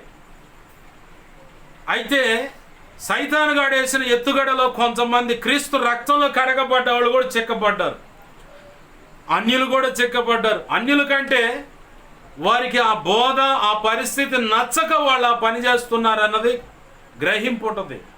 మరి రక్షణ పొందిన నీకెందుకు ఆ తెగులు, ఆ దుర్మార్గ పనులు నీకు అవసరమా? అవసరం లేదు కదా. దీన్ని బట్టి ఇంకా దేవుని మహా ఉగ్రత మీ మీద పడుద్ది, కంచె రెండోది లేదు. బుద్ధి తెచ్చుకొని పొరపాటును బట్టి ప్రభు పాదాలు పట్టుకొని కన్నీరు విడిచి ఉపవాసం ఉండి కన్నీరు విడిచి పశ్చాత్తాపడి ఆ చెడుతనాన్ని విసర్జించి వదిలేసి ప్రభునందు నమ్మకంగా బ్రతికితే మీరు కనికరింపబడి పరలోకానికి వస్తారు. లేకపోతే నిత్య నరకం కన్ఫర్మ్, ఇక మారదది. కొంతమంది ఇప్పుడు క్రీస్తు రక్తంలో కడగబడిన వారు, క్రీస్తు న్యాయ విధులు ఎరిగిన వారు, క్రీస్తు ప్రేమ అలాగే క్రీస్తు యొక్క కోపాన్ని కూడా ఉపదేశాల ద్వారా విని తెలుసుకున్న వాళ్ళు కూడా పరిశుద్ధమైన శరీరం రక్తంలో ప్రతి ఆదివారం లేదా నెలకోసారైనా ఆ బల్లలో చేయి వేస్తూ కూడా ఈ దుర్మార్గ పనులు కొనసాగుతున్నారు. అపవాది చేత ప్రేరేపించబడి ఒక కోణం, వారి బుద్ధిహీనంగా వాళ్ళు చేస్తున్న తప్పును దేవుడు తన ఉపదేశం ద్వారా ఖండిస్తున్నాడు. అది నచ్చక ఇంకొక కోణం. అయితే ఈ దుర్మార్గ పనులు జరుగుతూ ఉంటే వాళ్ళు చేస్తున్న పని ఏంటంటే మంత్రించిన నీళ్లు, వాడు ఒకడు ఉంటాడు బుద్ధిహీనుడు, దౌర్భాగ్యుడు, ఆ మాంత్రికుడు, వాడు మంత్రించిన నీళ్లు పట్టుకొని మంత్రించిన నీళ్లు తీసుకొని వాళ్ళు ఏదో విగ్రహారాధన ముందు శుద్ధీకరణ కోసం కొంతమంది బజార్లో అయితే తమలపాకులు పసుపు నీళ్లు కలిపి అట్లా చల్లుతూ ఉంటారు. అదే టైపులో పచ్చటి ఆకులు తీసుకొని చల్లుతూ ఉన్నారు పాపం మేధావులు. అంతటితోనే పోతుందా? గోళ్ళెక్కి గోళ్ళ మీద తొంగి తొంగి చూసి ఎవరెవరు ఉన్నారు ఏంటని. ఆ తర్వాత ఒకవేళ బయట నీళ్లు పట్టుకుని ఆ పేపాలు ఉంటే ఆ పేపాల్లో కూడా మంత్రించి నీళ్లు కలుపుతున్నారు. మాకేం కాదు, ఇప్పుడు కాదు ఇంకెప్పుడైనా చదువుతా నేను, మాకు అసలు ఏ కీడు కలగదు, పోయేది మొత్తం మీరే. దాంట్లో మాత్రం గ్యారంటీ వీలునామా రాసుకొని వస్తే సంతకం కూడా చేస్తా, ఖచ్చితంగా పోతారు మీరే, నాశనం అయిపోతారు. సర్వనాశనమో నిత్యనాశనమో అసలు వంశమే లేకుండా ఊడ్చిపెట్టుకొని దుమ్ము కొట్టుకొని పోతారేమో మా ఉసురు తగిలి అనుకోవచ్చు. నేను అనుకోను అట్లా, ఎందుకంటే నా సొంత ప్రయత్నం అయితే నేను ఏదైనా చేయగలను. అందుకే నా సొంత ప్రయత్నం పెట్టుకోలే, దేవునికి అప్పచెప్పేసి ఆయన ఏ శిక్ష వేస్తాడో నాకు తెలియదు. కాయి ఆ పేపాలు బయట పెడతలేదు, దండాలు బయటలేదు, బట్టలు ఉతకట్లేదు, బట్టలు ఉతికిన లోపలే పెడుతున్నారు. ఏంటంటే శత్రువు, వాడికి సంబంధించిన వ్యక్తులు నా ప్రభు నిర్ణయించిన కాలం కంటే ముందే మమ్మల్ని ఈ కాలంలో భూమి మీద దేవుని పని చేయకుండా తుదముట్టించాలని పన్నాగం పన్నితే దేవుడిచ్చిన ఆలోచన చొప్పున అన్ని ఎక్కడికక్కడికి ప్రభు ఇచ్చిన ఆలోచన చొప్పున ప్యాకప్ అయ్యాయి. దేవునికి మహిమ కలుగును గాక. హల్లెలూయా.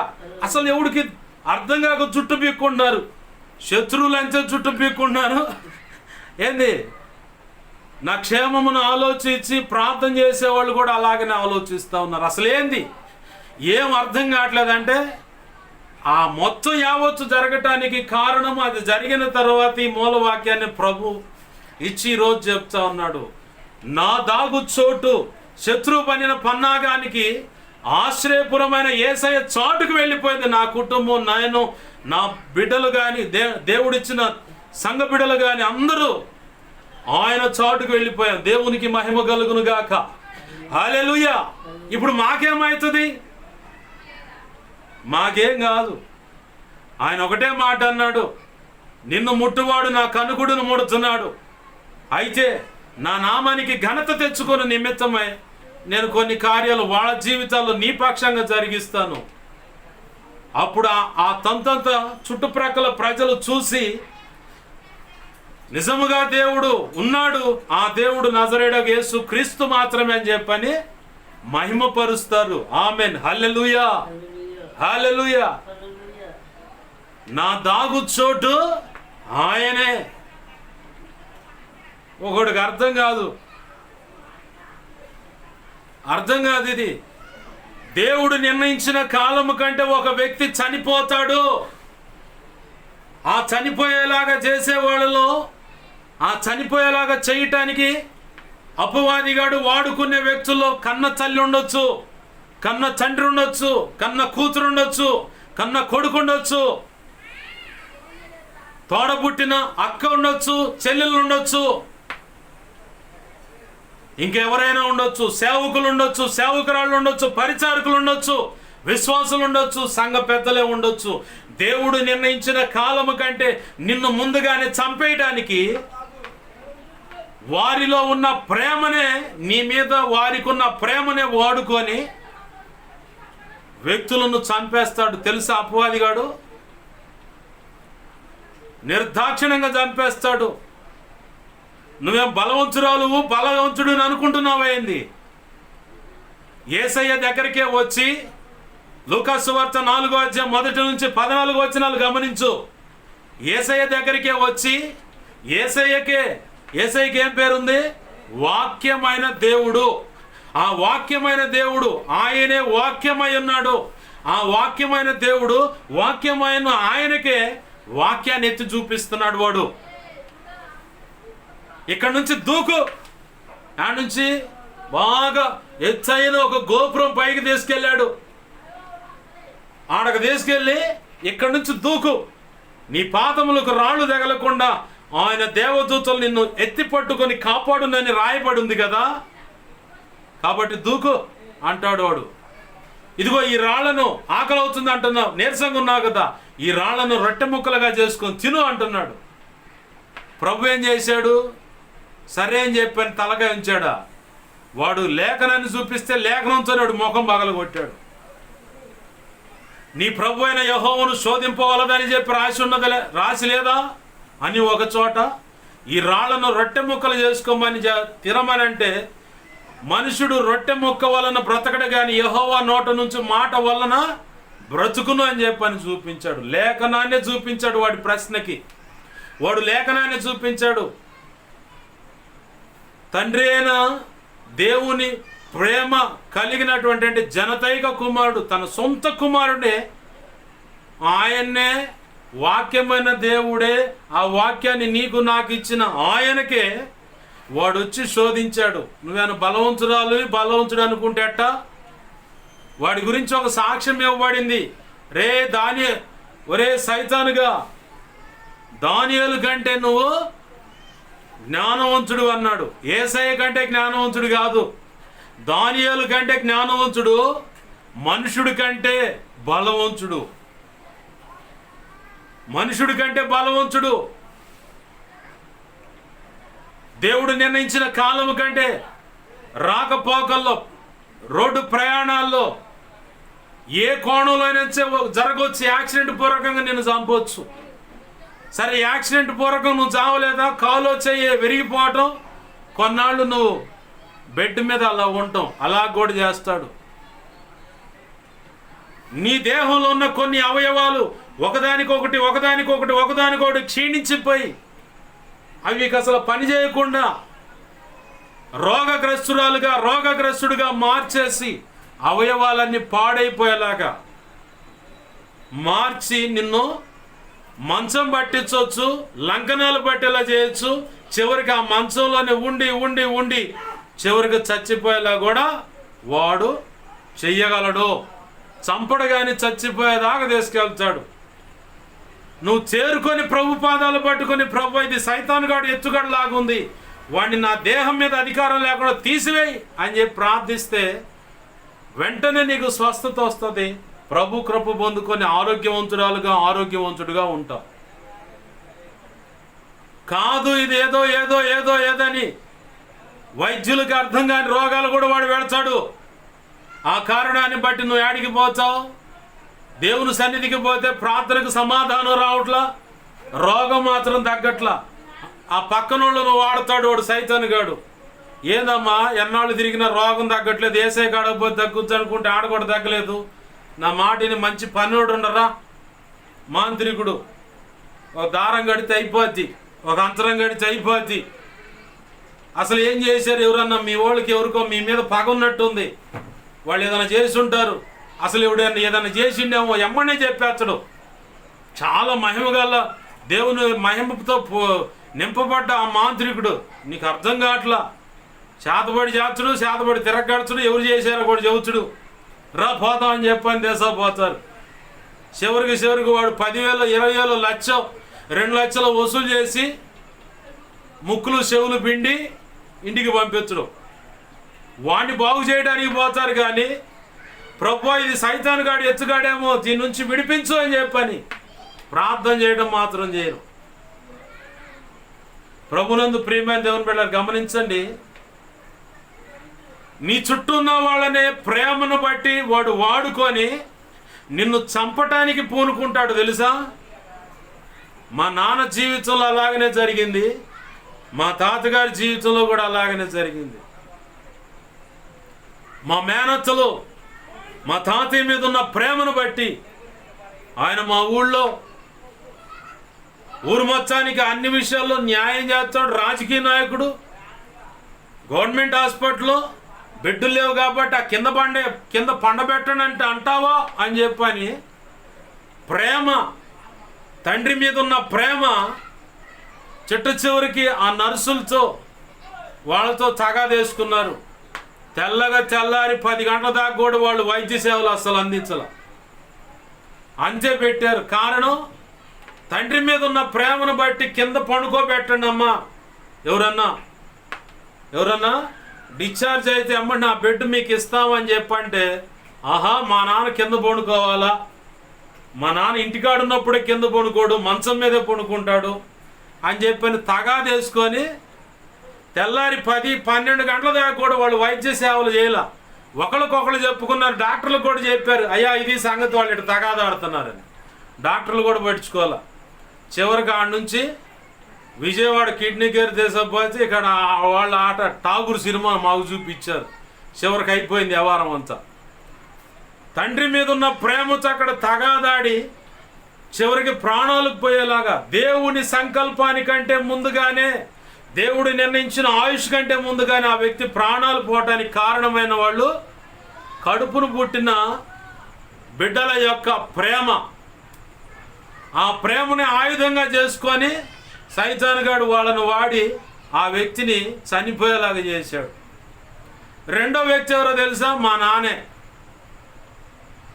జనవరి 16 కనుమ పండుగ, మాంసాల పండుగ.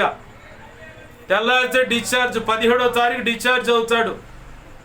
డాక్టర్లు 16వ తారీఖే పొమ్మంటే కాదులేయా తెల్లారిపోతాడు. చివరికి మా మేనత్తని ఆమె ప్రేమ, అన్నం మీద ప్రేమ పొంగిపోయి పలావ్ వండుకొని వచ్చింది. సప్పగా తిన్నాడు. మొత్తం వద్దులేమ్మా అంటే ఏమైతే పెడో అని చెప్పానని బలవంతంగా పలావ్ పెట్టిస్తే గ్యాస్ ఎగదన్ని ఇక్కడ కళ్ళు అడ్డుపడి చివరికి ఊపిరాడగా అర్ధరాత్రి కాడ దేవుని సంకల్పానికంటే ముందుగానే సైతానుగాడు ఆ వ్యక్తిని తీసేశాడు భూమి మీద నుంచి. ఆ వ్యక్తి చనిపోవటానికి తన తోడ పుట్టిన చెల్లెల యొక్క ప్రేమనే వాడు ఎరేశాడు. ఆ ప్రేమను బట్టే ఆయన మరణించేలాగా కారణమైంది. ఇంకొక ఆయన ఉన్నాడు, మా చిన్న తాతయ్య, సేవకుడే బిర్రుగా తాగిండు, సేవ చేస్తానే బిర్రుగా తాగిండు. మంచానికి అప్పచెప్పాడు యేసయ్య. ట్రీట్మెంట్ అంతా పొందాడు, తేరుకుంటున్నాడు. అనుకోగానే ఆ ఎదురుగా బెడ్ మీద ఉన్నవాళ్ళు పలావ్ వండుకొని వస్తే క్యారేజీకి వెళ్ళే చూస్తుండంట ఆయన. వాళ్ళు ఉండబట్టలేక, అయ్యా తింటావా అని ఇచ్చేందుకు తిన్నా అనుకొని అని చెప్పి తలకాయ పిండికి అంతే. ఆ పలావే ఆ తిండి మీద ఉన్న మమకారము ఆ తిండి అతను ప్రాణం కోల్పోయేలాగా చేసింది. ఆ తిండి మీద ఉన్న ప్రేమను వాడు సైతానుగాడు తిండి మీద ప్రేమను ఎక్కువగా చేసి చివరికి ఆ వ్యక్తిని ప్రభు సంకల్పం కంటే ముందుగానే తీసేశాడు.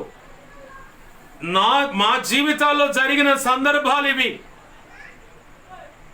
సైతానుగాడు డాక్టర్లను కూడా వాడతాడు, సైతానుగాడు కడుపును పుట్టిన బిడ్డలను కూడా వాడతాడు, కన్న తల్లిని కూడా వాడతాడు. నేను అప్పుడప్పుడు అనుకుంటా ఉంటాను, మా చెల్లెలకి ఎప్పుడన్నా బాగోనప్పుడు ఇంట్లో ఏదన్నా చేసినప్పుడు వాళ్ళు ఫోన్ చేయగానే రాగానే మా అమ్మ వేసి పెడతా ఉంటుంది. నేను అప్పుడప్పుడు అనుకుంటా, దీని సావుకు మా అమ్మ కారణం అయితే ఏందని చెప్పని ఎట్నే అనుకుంటా. మళ్ళీ ప్రభువా క్షమించయ్యా, ఈ కీడు నుంచి తప్పించని చెప్పని అనుకుంటా. ఎందుకంటే మా ఇంట్లో చాలామంది ఆ తిండి వల్ల, వాళ్ళు తింటారని ప్రేమతో పెట్టడం వల్ల అది రివర్స్ అయితే తెలుస్తుంది. అమ్మో వాయ్యో వామ్మో అని అనుకున్నా కానీ ప్రభు చిత్తం అయితే మనిషి అందకపోవచ్చు. అప్పుడు నెత్తి నోరు మొచ్చుకొని బతుకున్నంత కాలం నేను పెట్టకపోతే బాగుండు, అది బతికుండేది కదా, నేను పెట్టకపోతే బాగుండు, ఆయన బతికుండేవాడు కదా, నేను పెట్టకపోతే బాగుండు. ఇక ఇదే మనోవేదనతో కాలం వెళ్ళబుచ్చాల్సి వస్తుంది. ఆరోగ్య నియమాలు, తిండి విషయంలో నియమం ఖచ్చితంగా ఉండాలి. సైతానుగాడు చాలా కుయుక్తిగా దేవుని సంకల్పానికంటే ముందుగానే ప్రతి ఒక్కరిని నా జీవితంలో, మా జీవితాల్లో, మా కుటుంబంలో జరిగిన సందర్భాన్ని బట్టి కాదు ఇది. క్రీస్తు రక్తంలో కడగబడిన విశ్వాసుల విషయంలో, క్రీస్తు రక్తంలో కడగబడిన పరిచారకుల విషయంలో, క్రీస్తు రక్తంలో కడగబడిన ఒకవేళ సంఘ పెద్దల విషయంలో, క్రీస్తు రక్తంలో కడగబడి సమర్పించుకొని దేవుని పరిచర్యలో సేవకులుగా సంఘ పెద్దలుగా ఉన్న వారి విషయంలో, క్రీస్తు రక్తంలో కడగబడి దేవుని కృప అధికంగా పొంది హస్త నిక్షేపణ పొందిన స్త్రీలలో, పురుషులలో, అంటే సేవకులు సేవకురాళ్ళ విషయంలో కూడా వాడు పొంచి ఉన్నాడు. అది గ్రహించిన వాడివైతే నువ్వు చేయాల్సిన పని ఏందో తెలుసా? వెంటనే క్రీస్తు ప్రభు వారి చాటుకు వెళ్ళిపోవాలా. దేవునికి మహిమ కలుగును గాక. హల్లెలూయా. వాడు పొంచి ఉన్నాడు. ఈ పొంచి ఉన్నది నీవు గ్రహించున్నట్లయితే నీకు ఏ కోణంలో నుంచైనా సరే దేవుడు నిర్ణయించిన కాలం కంటే నిన్ను ముందుగానే త్రుంచివేయాలని చెప్పాను వాడు ఎత్తుగడ. ఆ ఎత్తుగడకు తగ్గట్టుగా కొంతమంది వ్యక్తులను ఈ భూమి మీద వాడతాడు. వారిలో నీ ఇంటి వారు కాకుండా నీ ఇరుగు పొరుగు వారు ఉండొచ్చు, లేదంటే ఇక ఇతరులు ఎక్కడి నుంచో ఉండొచ్చు, లేదా నీతో పాటు ఉన్న వాళ్ళు తల్లి కావచ్చు, తండ్రి కావచ్చు, కడుపును పుట్టిన బిడ్డలు కావచ్చు, తోడ పుట్టిన వాళ్ళు కావచ్చు, సంఘంలో వాళ్ళు కావచ్చు, సేవకుడు కూడా కావచ్చు. దేవుడు అనుకున్న సంకల్పానికంటే, దేవుడు నిర్ణయించిన ఆయుష్ కంటే ముందుగానే నీ పట్ల దేవుడు కలిగిన సంకల్పము సంపూర్ణంగా నెరవేర్చబడకూడదని, ఆ సంపూర్ణంగా నెరవేర్చబట్టాన్ని బట్టి భావితరాలు దీవించబడితే భావితరాలు కూడా దేవుని పక్షంగా లేచి సేవ చేస్తాయి. ఆ భవిష్యత్తు మొత్తం వాడు ఎరిగిన వాడు, తండ్రి అయిన దేవుడు ముందుగానే వాడికి చెప్పి ఉన్నాడు. ఎందుకు చెప్పాడని ప్రశ్నించవచ్చు. భూత వర్తమాన భవిష్యత్ కాలాలు అంటే నిన్న, నేడు, రేపు ఈ కాలములు ఎరిగిన దేవుడై ఉన్నాడు యేసు ప్రభు. దేవునికి మహిమ కలుగును గాక. హల్లెలూయా.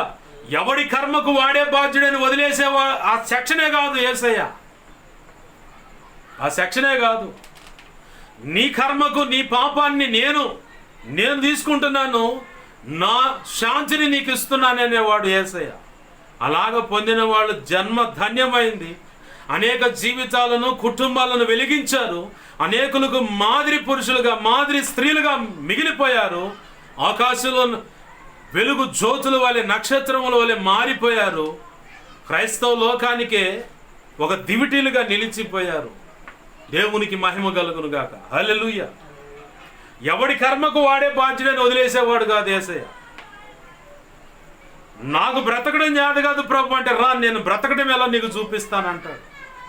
నన్ను అనేకులు తృణీకరిస్తున్నారయ్యా, నిందిస్తున్నారయ్యా, చేదరిస్తున్నారయ్యా, వెలివేస్తున్నారయ్యా, అసలు అంటరాని దానికి అంటరాని వాడిగా నన్ను చూస్తున్నారయ్యా అని నువ్వు కృంగిపోయి కన్నీళ్లు విడుస్తూ అయ్యో ప్రభు అని మొరపెడుతున్నట్లయితే, అయ్యో ప్రభు అని నువ్వు మొరపెడుతున్నట్లయితే, నేనున్నాను, భయపడమాక, నేను నీకు తోడై ఉన్నాను, నిన్ను విడువను, ఎడబాయను, నిబ్బరము కలిగి ఉండు, నిన్ను అనేక జనముల కంటే నిన్ను గొప్పగా ఆశీర్వదిస్తానంటాడు. దేవునికి మహిమ కలుగును గాక.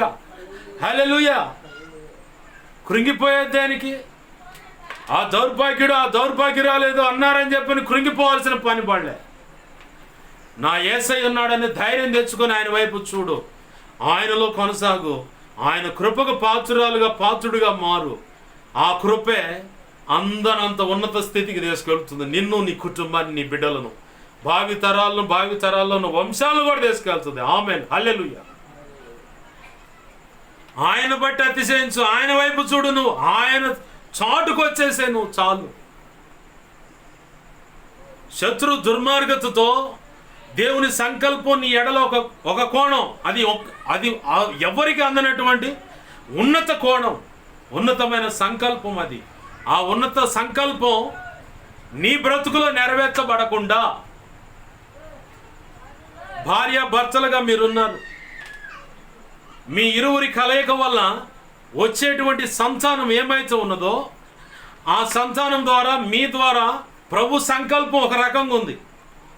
ఆ తర్వాత భావి తరాల్లో ఈ భూమి అంతమయ్యే సమయం వరకు నీ వంశం, నీ కుటుంబంలో ఉండేవారు దేవుని సన్నిధిలో ఉంటారు, దేవుని సేవ చేయాలని చెప్పని ప్రభు సంకల్పం. అంత గొప్ప ఆశీర్వాదాన్ని దావీదుకు కూడా ఇచ్చాడు దేవుడు. అంత గొప్ప ఆశీర్వాదాన్ని దావీదుకు కూడా ఇచ్చాడు. అయితే దావీదుకి ఈ సంగతి తెలియబడక మునుపు, దావీదుకి ఈ సంగతి అసలు తెలియక మునిపే సైతానుగాడు తన సొంత పిల్లనిచ్చిన మామలో జొరబడ్డాడు. ఎవరిలో? పిల్లనిచ్చిన మామ మీకాల్. రాజు అన్నాడు, గొల్యాతును చంపితే పలానా పలానా పలానా బహుకరణలు ఉంటాయి, ఆయన కూతురునిచ్చి పెళ్లి చేస్తాడని చెప్పని చెప్పుకొచ్చారు. ఈ సంగతి నిజమా కాదని దావీదు అక్కడక్కడ ఎంక్వైరీ చేసుకున్నాడు. అసలు అక్కడ దావీదు రావడానికి దేవుని సంకల్పం ఉంది. తన తండ్రిని ప్రేరేపించాడు, తినుబండారాలు అప్పచెప్పాడు. రాజుగారిని కుశల ప్రశ్నలు అడిగి, రాజుగారికి కానుక ఇచ్చేయ, మీ అన్నలు అక్కడ ఉన్నారు, వారికి కూడా మరి ఎలా యోగక్షేమాలు తెలుసుకొని ఈ తినుబండారాలు కూడా అంటే తినేవి తీసుకెళ్ళి వాళ్ళకు కూడా ఇవ్వయ్యా అని చెప్పంటే సరే నాన్న అని చెప్పి బయలుదేరి వచ్చాడు. 40 రాత్రులు 40 పగళ్ళు గొల్యాతు ఆ దగ్గర నుంచి సవాల్ వేస్తున్నాడు. నన్ను ఒక్కడిని పడగొట్టండి మీకు జాతనైతే, నన్ను ఒక్కడిని పడగొట్టండి మీకు జాతనైతే, నన్ను ఒక్కడిని చంపితే చాలు, ఈ ఫిలిస్తీన్లు మొత్తం నీకు బానిసలైపోతారు అండు.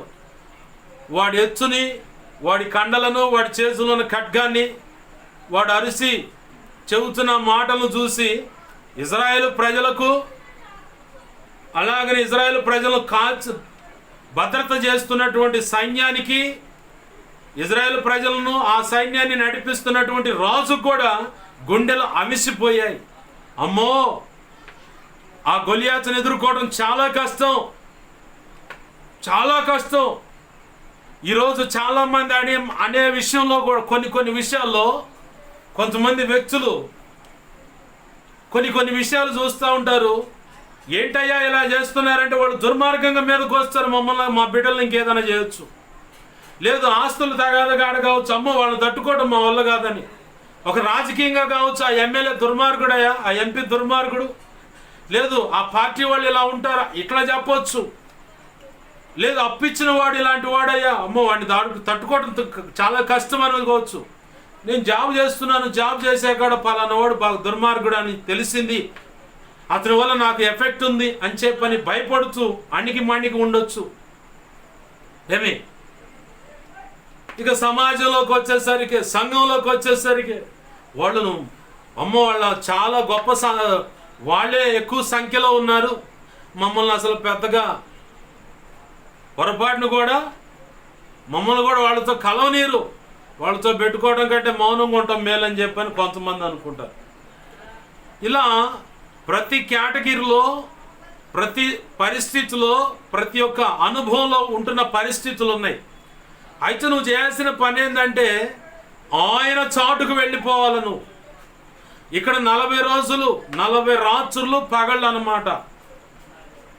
పగటి వేళ వస్తున్నాడు సవాలు వేస్తున్నాడు, రాత్రి వేళ వస్తున్నాడు సవాలు వేస్తున్నాడు. ఒక్కడు కూడా గుండె ధైర్యం చేసి ముందుకు అడిగే లేకపోతున్నారు.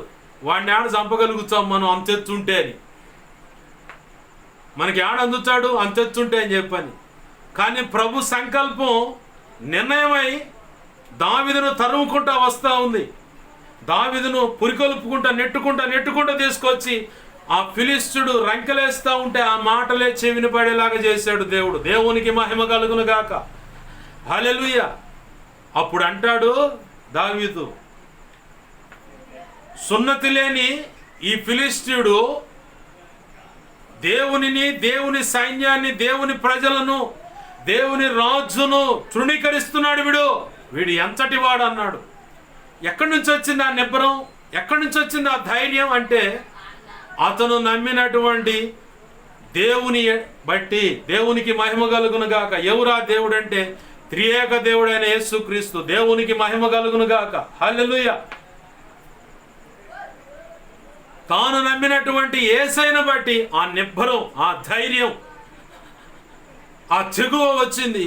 చూశాడు ఏంది ఎందుకని మీరు పోవట్లేదంటే ఏడపోతాయి అని అందరూ నీరు గారిపోయిన నిరుగొండెల పడి నిరుత్సాహంతో ఇక మనొల్ల కాదు, వాళ్ళకు బానిసలమైపోతాం, వాడు ఎంత పన్ను కట్టమంటే అంత పన్ను కట్టాలి. రాజేమో చతికిలబడి ఇంట్లో కూర్చొని గడగడ వణుకుతా ఉన్నాడు. సంగతులన్నీ తెలుసుకున్నాడు దావీదు.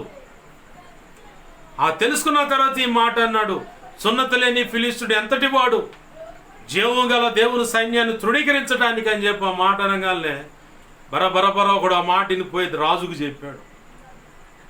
ఆ తర్వాత అక్కడ కొంతమందిని అడిగాడు, ఏంటయ్యా సంగతి ఏంటంటే పలానా పలానా పలానా అని. సరే తీసుకోరు సమాచారం అని తీసుకున్నాడు. ఈ లోపల రాజు దగ్గరకు పోయి పట్టరండి, బాలుని పట్టరండి అని చెప్పంటే పట్టుకొచ్చారు. నువ్వు వెళ్తావంటే వెళ్తాను అంటున్నాడు. నా గొర్రెల మందల మీదకి తోడేలు, సింహము, ఎలుగుబంటి ఇలాంటివి వచ్చాయి, వాటిని అట్ట పెట్టి చీల్చేశాను. వీడు వాటిలో ఒకడు అంతే. నేను పోతానంటే రా, ఆహా వీడు బాగానే మాట్లాడుతుండు, పోతే వీడు ఒకడితో పోద్ది కదా, ఆఖరి మంట కాకరగా అన్నట్టు చివరిలో ఒక విష ప్రయత్నం చేద్దామని చెప్పని తెగించి దావీదును వాడారు. ఆ వాడే సమయంలో రాజు యొక్క వస్త్రాలన్నీ ఆ యుద్ధ సంబంధించినవి అన్నీ తొడిగారు. దావీదేమో కొద్దివాడు, సౌలేమో ఎత్తరి. దావీదుకై తొడిగితే కనబడతల దావీదు, నడవటం కష్టమైపోయింది. దావీదు అంటున్నాడు, ఈ నాకు వాడుకు లేదు, ఇవన్నీ తీసాను, మరి ఎట్టబోతాను, నేను పోతాగా.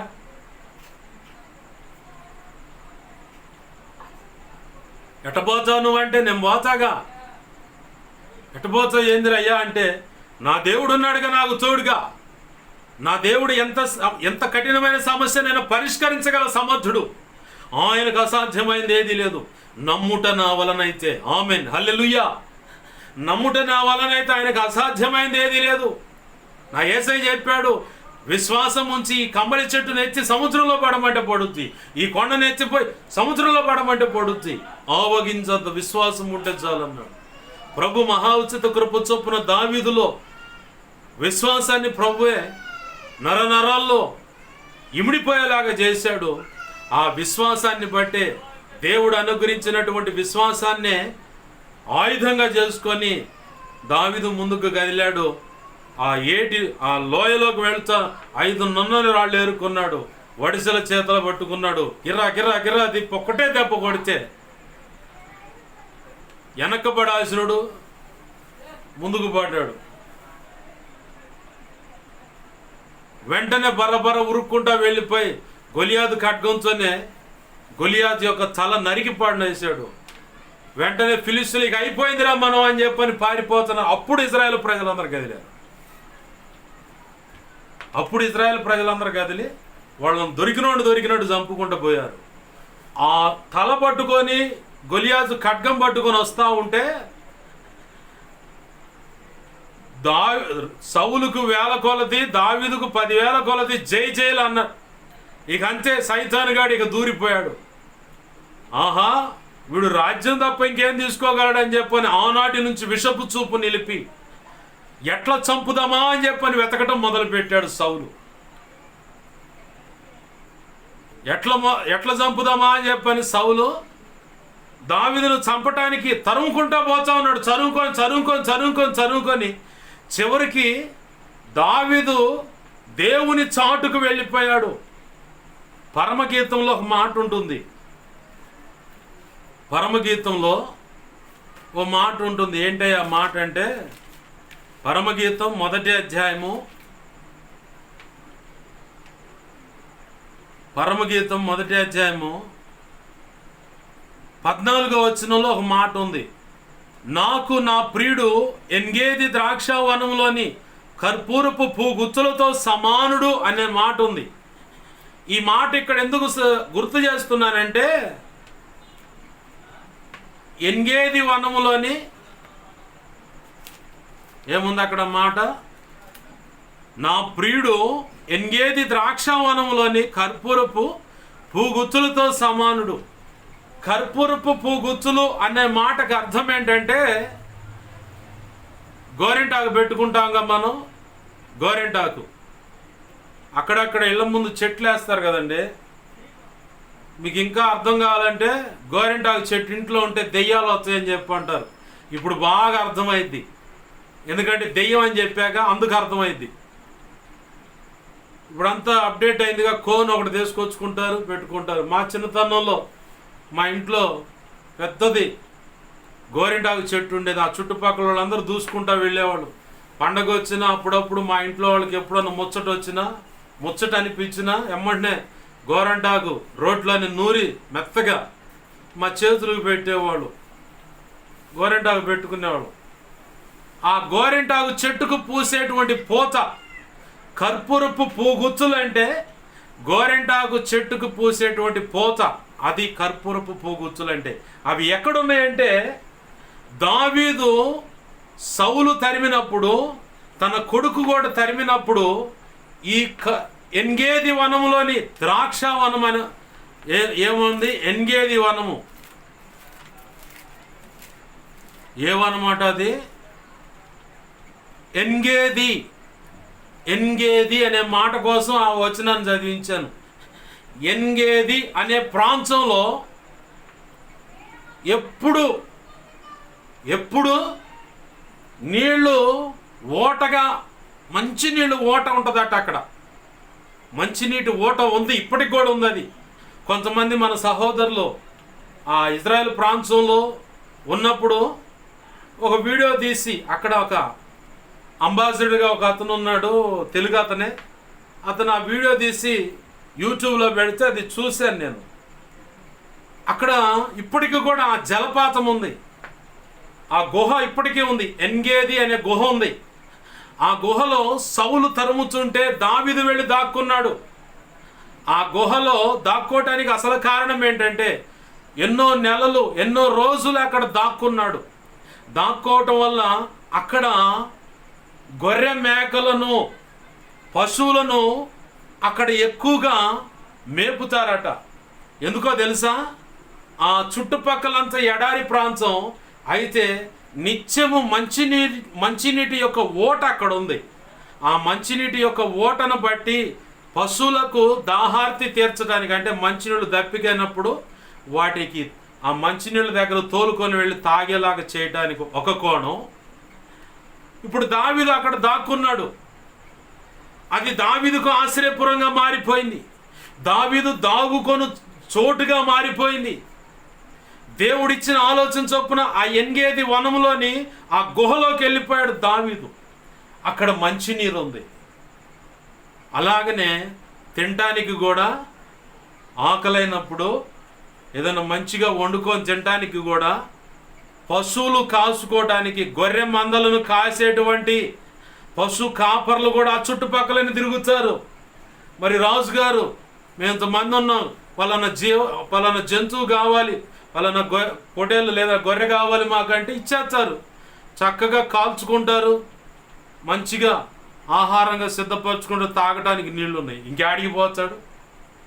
ఓ పక్క ద్రాక్ష చెట్లు ఉన్నాయి, ఆ ద్రాక్షాలు తుంచుకొని తింటాడు. మరో పక్క మంచినీరు ఓరుతూ ఉంది. అది ఇప్పటికి కూడా ఆ జల ఎండిపోలేదు. ఆ ఎన్గేది వనం అనే ఆ గుహలోకి దావీదు దాక్కోవటానికి వెళ్ళిపోయాడు. దేవునికి మహిమ కలుగును గాక. ఆ ఎన్గేది గుహ ఇప్పుడు దావీదుకి ఎలా ఉందంటే ఆశ్రయపురముగా.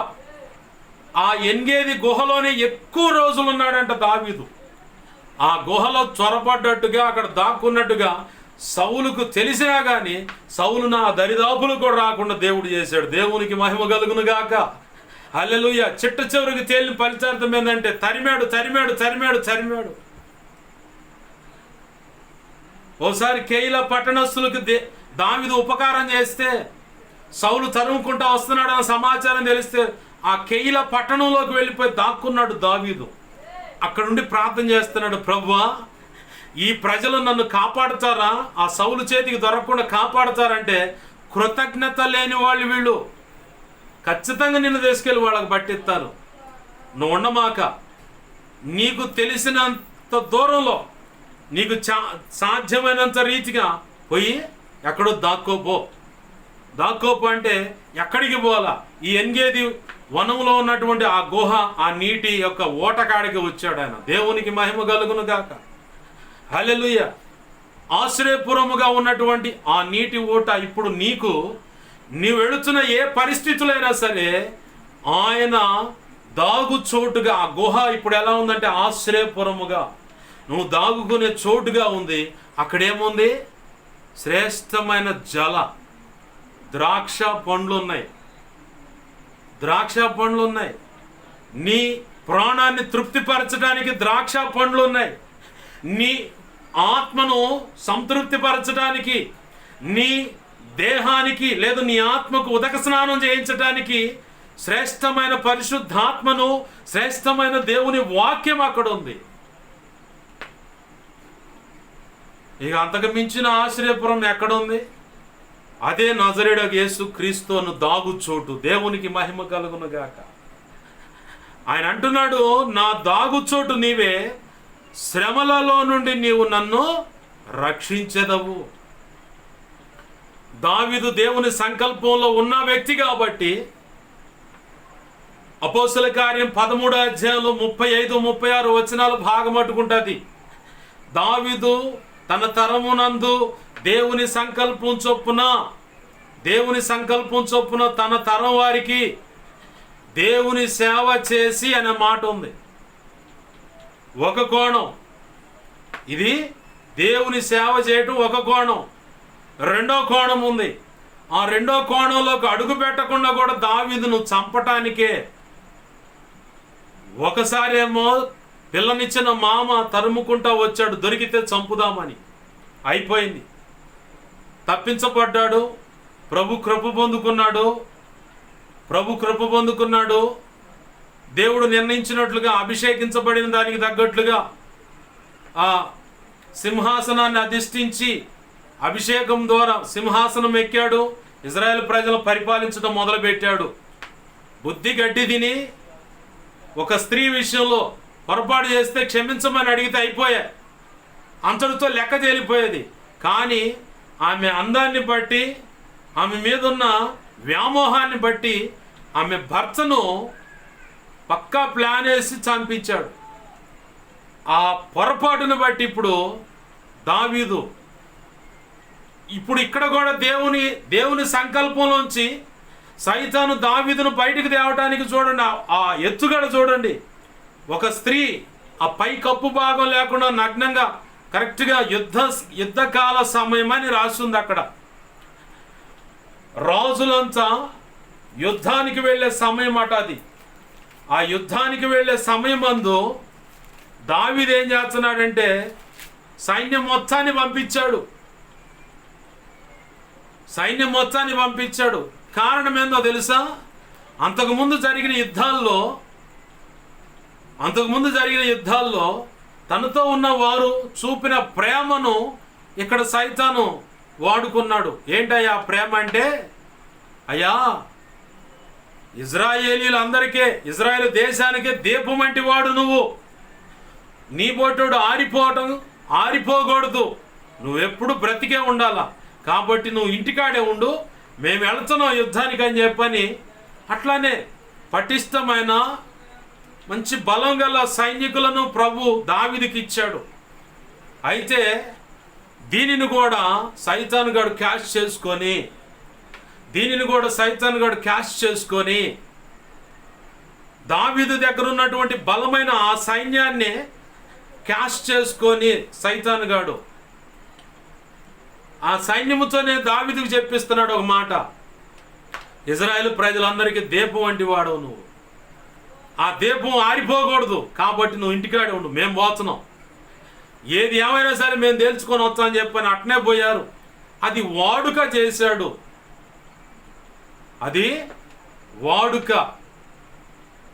మనం అడుగులు వేస్తున్నా, సేవ చేస్తున్నా, జీవనము కొనసాగిస్తున్నా, జీవన వృత్తి, పనికాడ కావచ్చు, జాబ్ కాడ కావచ్చు, కాలేజీ కావచ్చు, స్కూల్ కావచ్చు, ఏ పనికాడైనా సరే ఏది చేస్తున్నా ఒక కోణంలో దేవుడు పని చేస్తాడు. ఆ దేవుడు పని చేసిన దాన్నే జిరాక్స్ కాపీగా వీడు కూడా దాన్ని మన జీవితాల్లో మనమే అవలంబించేలాగా చేస్తాడు. ఇది ప్రతి మనిషి ఎదుర్కొంటాడు. ఇది అలాగనే దావీదు కూడా ఎదుర్కొన్నాడు కాబట్టి సైన్యము సైన్యాన్ని వాడుకొని సైన్యం ద్వారా ఒక మాట చెప్పిస్తున్నాడు, నువ్వు ఇజ్రాయేల్ ప్రజలకు దీపం, ఇజ్రాయేల్ దేశానికి దీపం, ఆ దీపం ఆరిపోకూడదు, నువ్వు ఇంటికాడే ఉండు, సేఫ్గా ఉండు అని చెప్పని ఇక వీళ్ళు వెళ్ళిపోయారు. అదే వాడుకలో ఒక రోజు వచ్చింది. ఆ రోజున దావీదు ఏం చేశాడంటే 11వ అధ్యాయము 2 సమూయేలు గ్రంథం 11వ అధ్యాయం, వసంతకాలం ముందు రాజులందరూ యుద్ధానికి వెళతారు. ఆ యుద్ధకాల సమయంలో ఈయన యుద్ధానికి పోకుండా మెద్దెక్కి పడుకున్నాడు. సంతకాడ కరెక్ట్గా 5-6 ఆ టైం అప్పుడు అడ్డుకుంటా నిద్రలేసేలాగా సైతాన్ గడేసిన ఎత్తుగడ కాబట్టి నిద్రలేసాడు. అటు ఇటు తిరుగుతా ఇటు చూడంగానే పైకప్పు లేనటువంటి బాత్రూమ్, చక్కగా స్నానం చేయడం చూశాడు.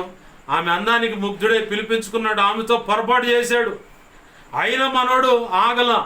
అపవాది ప్రేరణ ఎలా ఉంటుందో చూడండి. అయినా ఆగక తన భర్తను చంపించాడు దావీదే. ఆ రక్తప్రాదాన్ని బట్టి దేవుని శిక్ష వచ్చింది, 4 చనిపోయారు. ఆ తర్వాత కన్న కొడుకే దావీదును రాజ్యము ఎలా అయినా సరే నేను నా సొంతం చేసుకోవాలని కొంతమందిని మాట్లాడుకొని కుయుక్తి బన్ని సౌలు ఎలా అయితే దావీదును తరిమాడో అలాగని ఇక్కడ కొడుకు తరుముతున్నాడు.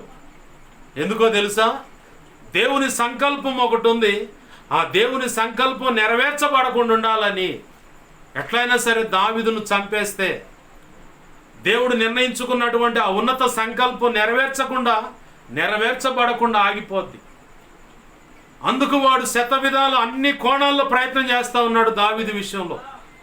అలాగని ఇక్కడ దావీదు విషయంలో మొదట తన సొంత మామను వాడాడు. ఆ తర్వాత ఇక్కడ బేర్షాబాను వాడి తన భర్తను చంపించేలాగా చేసి పాపంలో పడి 4 బిడ్డలు కోల్పోయేలాగా చేశాడు. మనోచింతకు గురి చేశాడు. ఆ పిదప కొడుకును రేపి తండ్రి వృద్ధాప్యం మందుకు వచ్చాడు. ఇక నేనే రాజ్య పరిపాలన చేసి కొడుకును రేపాడు. అభిషేక విషయంలో ఒక కోణంలోకి వస్తే అంతకంటే ముందుగా కన్న కొడుకే తండ్రిని తరిమాడు.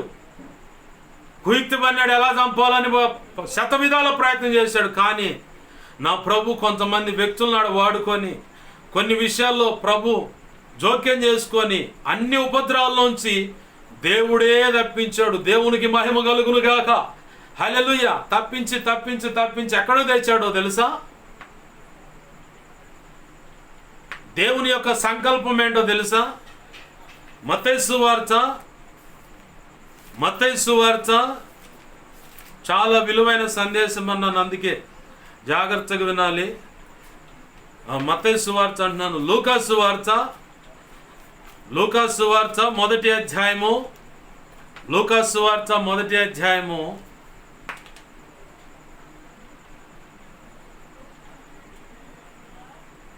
32వ వచనం చూడండి.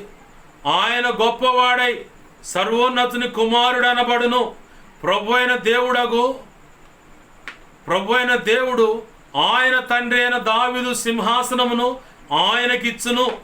ఆయన యాకోబు వంశస్థులను యుగ యుగములు ఏలును. ఆయన రాజ్యము అంతము లేనిదై ఉండునని ఆమెతో చెప్పెను. ఆమెన్. హల్లెలూయా. దావీదు పట్ల దేవుడు కలిగిన సంకల్పం ఏందయ్యా అంటే యుగ యుగాలు దావీదు వంశమందు పుట్టేటువంటి ఒక ఆయన వస్తాడు ఈ భూమి మీదకి. యూదా గోత్రమందు దావీదు వంశమున ఒక వ్యక్తి పుట్టబోతున్నాడు. ముందున్న కాలంలో దేవుడు నిర్ణయించిన ఆ ఉన్నత ఆశీర్వాదము ద్వారా ఈ భూమి అంతమయ్యే సమయం వరకు ఉండే ప్రజలందరూ ఏ వ్యక్తి అయితే దావీదు వంశమందు యూదా గోత్రంలో నుంచి ఈ భూమి మీదకి జన్మిస్తాడో ఆ వ్యక్తి యొక్క ప్రాణ క్రయ ధనము చొప్పున నిజముగా ఆయన దేవుడని విశ్వసించి ఆయనే నిజముగా నిత్యత్వమునకు ప్రవేశించడానికి తండ్రితో నాకు సమాధానపరచు ఖర్చయ్యి ఉన్నాడు. ఆయన నజరేయుడగు యేసు క్రీస్తు అని నమ్మి విశ్వసించి ఒప్పుకొని రక్షణ బాప్తిస్మ అనుభవంలోకి ఎందరైతే వస్తారో వారందరి రక్షణ ఈ దావీదు ఉండటం వల్ల దావీదు కడుపున పుట్టేటువంటి, అంటే దావీదు వంశమున యూదా గోత్రములో నుంచి వచ్చేటువంటి యూదా గోత్రపు సింహం నజరేయుడగు యేసుక్రీస్తు. దేవునికి మహిమ కలుగును గాక. ఆ ఒక్కడు జన్మించకుండా ఉండాలంటే ఈ దావీదు అనేవాడు చచ్చిపోవాలి. ఈ దావీదు తర్వాత పుట్టేవాళ్ళు కూడా చచ్చిపోవాలా. సైతాను గాడు ఎత్తుగాడు, అది వాళ్ళు మొత్తం చచ్చిపోవాలి. చివరికి యూదా గోత్రం నుంచి దావీదు వంశమందు నుంచి యేసు ప్రభువు ఈ భూమి మీదకి రాకూడదు. సర్వ మానవాళి పాప నిమిత్తమై ఆ శిలువ మీద యజ్ఞ పశువుగా ఆయన వధింపబడకూడదు. ఆయన ప్రాణాన్ని, అంటే రక్తాన్ని చిందించకూడదు. ఆయన రక్తాన్ని చిందిస్తే సైతాను గాడి యొక్క తల చితక తొక్కబడుతుంది. మరి సైతాను గాడు బట్టి వెరిపిస్తున్నాడు అది ఇది అంటారు. అయ్యా ఏంది అది అంటే, వాడి తల చితక తొక్కబడింది కానీ వాడి తోక ఊపుతున్నాడు. అవన్నీ వాడి ఉడతూపులు అన్నమాట. వాడు పూర్తిగా సర్వనాశనం కాలేదు. ఎప్పుడవుతాడంటే, ఒకానొక రోజు ఉంది, ఈ భూమి మీద ఉన్నటువంటి భక్త సమాజం అంతా ఎత్తబడుతుంది. శ్రమల కాలం ముందుంది. ఆ తర్వాత క్రీస్తు సంఘం ఎత్తబడుతుంది. ఆ తర్వాత 1000 ఏళ్ల పరిపాలన జరుగుతుంది. ఆ తర్వాత అపవాదికి ఒక అవకాశం ఇస్తాడు. ఆ పిదప వాడిని అప్పటి వరకు చీకటి గుహలో బంధించినటువంటి దేవదూతలు, తిరుగుబాటు చేసిన దేవదూతల మొత్తాన్ని నిత్య నరకానికి అప్పచెప్పేస్తాడు. వాస్తవానికి నిత్య నరకం అనేది సైతాన్ గాడి కోసం ఏర్పాటు చేయబడింది. కానీ వాడు వేసిన ఎత్తుగడలో చాలామంది ప్రజలు అలా వెళ్ళిపోతూ ఉన్నారు. ఇలాగనే దేవుని సంకల్పం ఒకటై ఉంటే ఆ సంకల్పాన్ని తృణీకరించి నీకు నువ్వుగా, నీ కడుపును పుట్టిన బిడ్డో, కొడుకో, తల్లో, భర్తో, భార్యో, ఎవరో ఒకరు ఆడతారు. కుల పెద్దల్లో, సంఘ పెద్దలు ఎవరో ఒకరు ఉంటారుగా, వాళ్ళ మొత్తాన్ని వాడి నిన్ను మచ్చటంగా వాడు దేశపోతాడు. నా కుటుంబంలో వాడు ఎత్తుగడ వేశాడు, కానీ నా ప్రభు దాన్ని చిన్నాభిన్నం చేశాడు. దేవునికి మహిమ కలుగును గాక. హల్లెలూయా. అందుకే శత్రువు వేసిన పన్నాగాలకు నా ప్రభు చోటుకు వెళ్ళిపోయాం మేము. ఇక్కడ దావీదు కూడా దేవుని సంకల్పం మరొక రీతిగా ఉంది కాబట్టి దావీదు కూడా ఎన్గేది వనం, ఎన్గేది అనే ఆ గుహను ఎంచుకున్నాడు. ఆ గుహలో ఏముంది? మంచి నీరు ఉంది. మంచినీరు దేనికి? మంచినీరు వాక్యానికి సాదృశ్యం, మంచినీరు పరిశుద్ధాత్మకు సాదృశ్యం. ఏంది? గుహ కాపుదలకు సాదృశ్యం. చిన్న విషయాన్ని చెప్పి నా మాటలు ముగిస్తాను. భయంకరమైన జలపాతం పైనుంచి కింద పడుతూ ఉంది. ఆ జలపాతం వెనకాల భాగంలో ఒక కొండపేటు, అంటే సందున్న దాన్ని కొండపేటు అంటారు. బండ పగిలిపోయి మధ్యలో సందు ఉంటుంది, దాన్ని కొండపేటు అంటారు. దాంట్లో ఒక పావురం భద్రంగా ప్రశాంతంగా ఉందట. కారణం, ఎటు నుంచి ఏ జల్లు కొట్టినా నాకు ఆ బండ సందులో నేను ఉన్నాను కాబట్టి నాకు అపాయం సంభవించదు. ఇంకా నీకు అర్థం కావాలంటే ఒక మాట చెబుతా. ప్రశాంతంగా కుందేలు ఆహారం తీసుకోవడానికి అడవి ప్రాంతంలో నడుస్తూ ఉంది. ఈ తంతంతా పులులు, సింహాలు గమనిస్తూ ఉన్నాయి. చివరికి ఇక తరమటం మొదలుపెట్టాయి. తరుముకోంగా అది కుందేలు దాగుకునే ఆ స్థలం వచ్చింది. వెంటనే ఆ కొండపేటు, అంటే సందు కలిగిన బండలోకి వెళ్ళిపోయింది. సింహాలు చుట్టూ చూస్తున్నాయి, పులులు చూస్తున్నాయి. ఉపయోగం ఏముంది? అవి పక్కకి వెళ్ళిపోతేనే కదా ఆ సందులోంచి కుందేలు బయటకు వచ్చేది. కారణం ఏంటంటే, ఈ బండ సందులో ఉంటే నన్ను ఎవడు ఏం చేయలేడు. దేవునికి మహిమ కలుగును గాక. హల్లెలూయా. దావీదు కూడా, నా దాగు చోటు నీవేనయ్యా, నా శ్రమలో నీవు నన్ను రక్షించేదవు. ఆ తర్వాత ఏమంటున్నాడు? విమోచన గానములతో నీవు నన్ను ఆవరించేదవు. దేవునికి మహిమ కలుగును గాక. హల్లెలూయా. ఆ తర్వాత దావీదు జీవితంలో జరిగిన ప్రతి సందర్భాన్ని బట్టి కృతజ్ఞతగా పాటలు పాడాడు. ఆ పాటల్లో ఒక భాగమే ఈరోజు 32వ కీర్తనలో మనం ఈ సందర్భాన్ని ప్రభు కృప ద్వారా మనకు తెలియపరుస్తూ ఉన్నాడు, ధ్యానిస్తూ ఉన్నాం. అనేక సంగతులు, కొత్త సంగతులు తెలుసుకుంటా ఉన్నాం. కొంతమందికి అర్థం కాదు.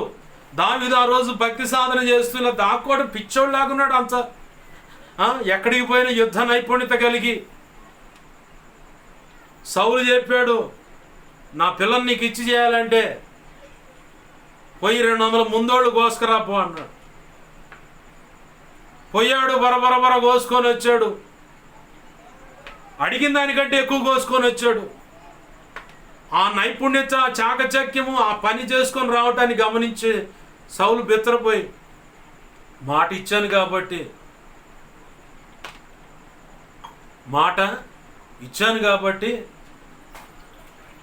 నా పిల్లని చేతనప్పా అని చెప్పని మీకాల్నిచ్చి చేశాడు. అంత నైపుణ్యత గలవాడు, గొలియాతుని చంపినవాడు భయపడి ఇప్పుడు దాక్కోవటం ఏంది? విచిత్రంగా ఉంటుంది ఇది. కారణం ఒకటే, సైతానుగాడు దావీదు కంటే బలవంతుడు. కానీ ఆ సైతానుగాడు దావీదు కంటే బలవంతుడు, సైతానుగాడి కంటే బలవంతుడు నా యేసయ్య. ఆమేన్, హల్లెలూయా, హల్లెలూయా. అందుకే ఆయన చాటుకు వెళితే పోరాటం అంతా ఆయనకి, ప్రశాంతంగా ఆయన పాసనలో కూర్చొని స్తుతిస్తూ ఆరాధిస్తూ ఆయన నామాన్ని ఘనపరుస్తూ వాక్యాన్ని, పంచకాండాలు ఎటుగుడి దావీదు దగ్గర ఉంటాయి, రాజు దగ్గర అవి ఉండాల. అవి ధ్యానించుకుంటా కూర్చున్నాడు. తన వాడుక చొప్పున స్తుతిస్తూ ఆరాధిస్తూ దేవుణ్ణి మహింపరుచుకుంటూ ఒక కాలం నిర్ణయించాడు. ఆ కాలం వరకు, అంటే ఇన్ని రోజులు ఇలా ఉండాలని ప్రభు నిర్ణయించాడు.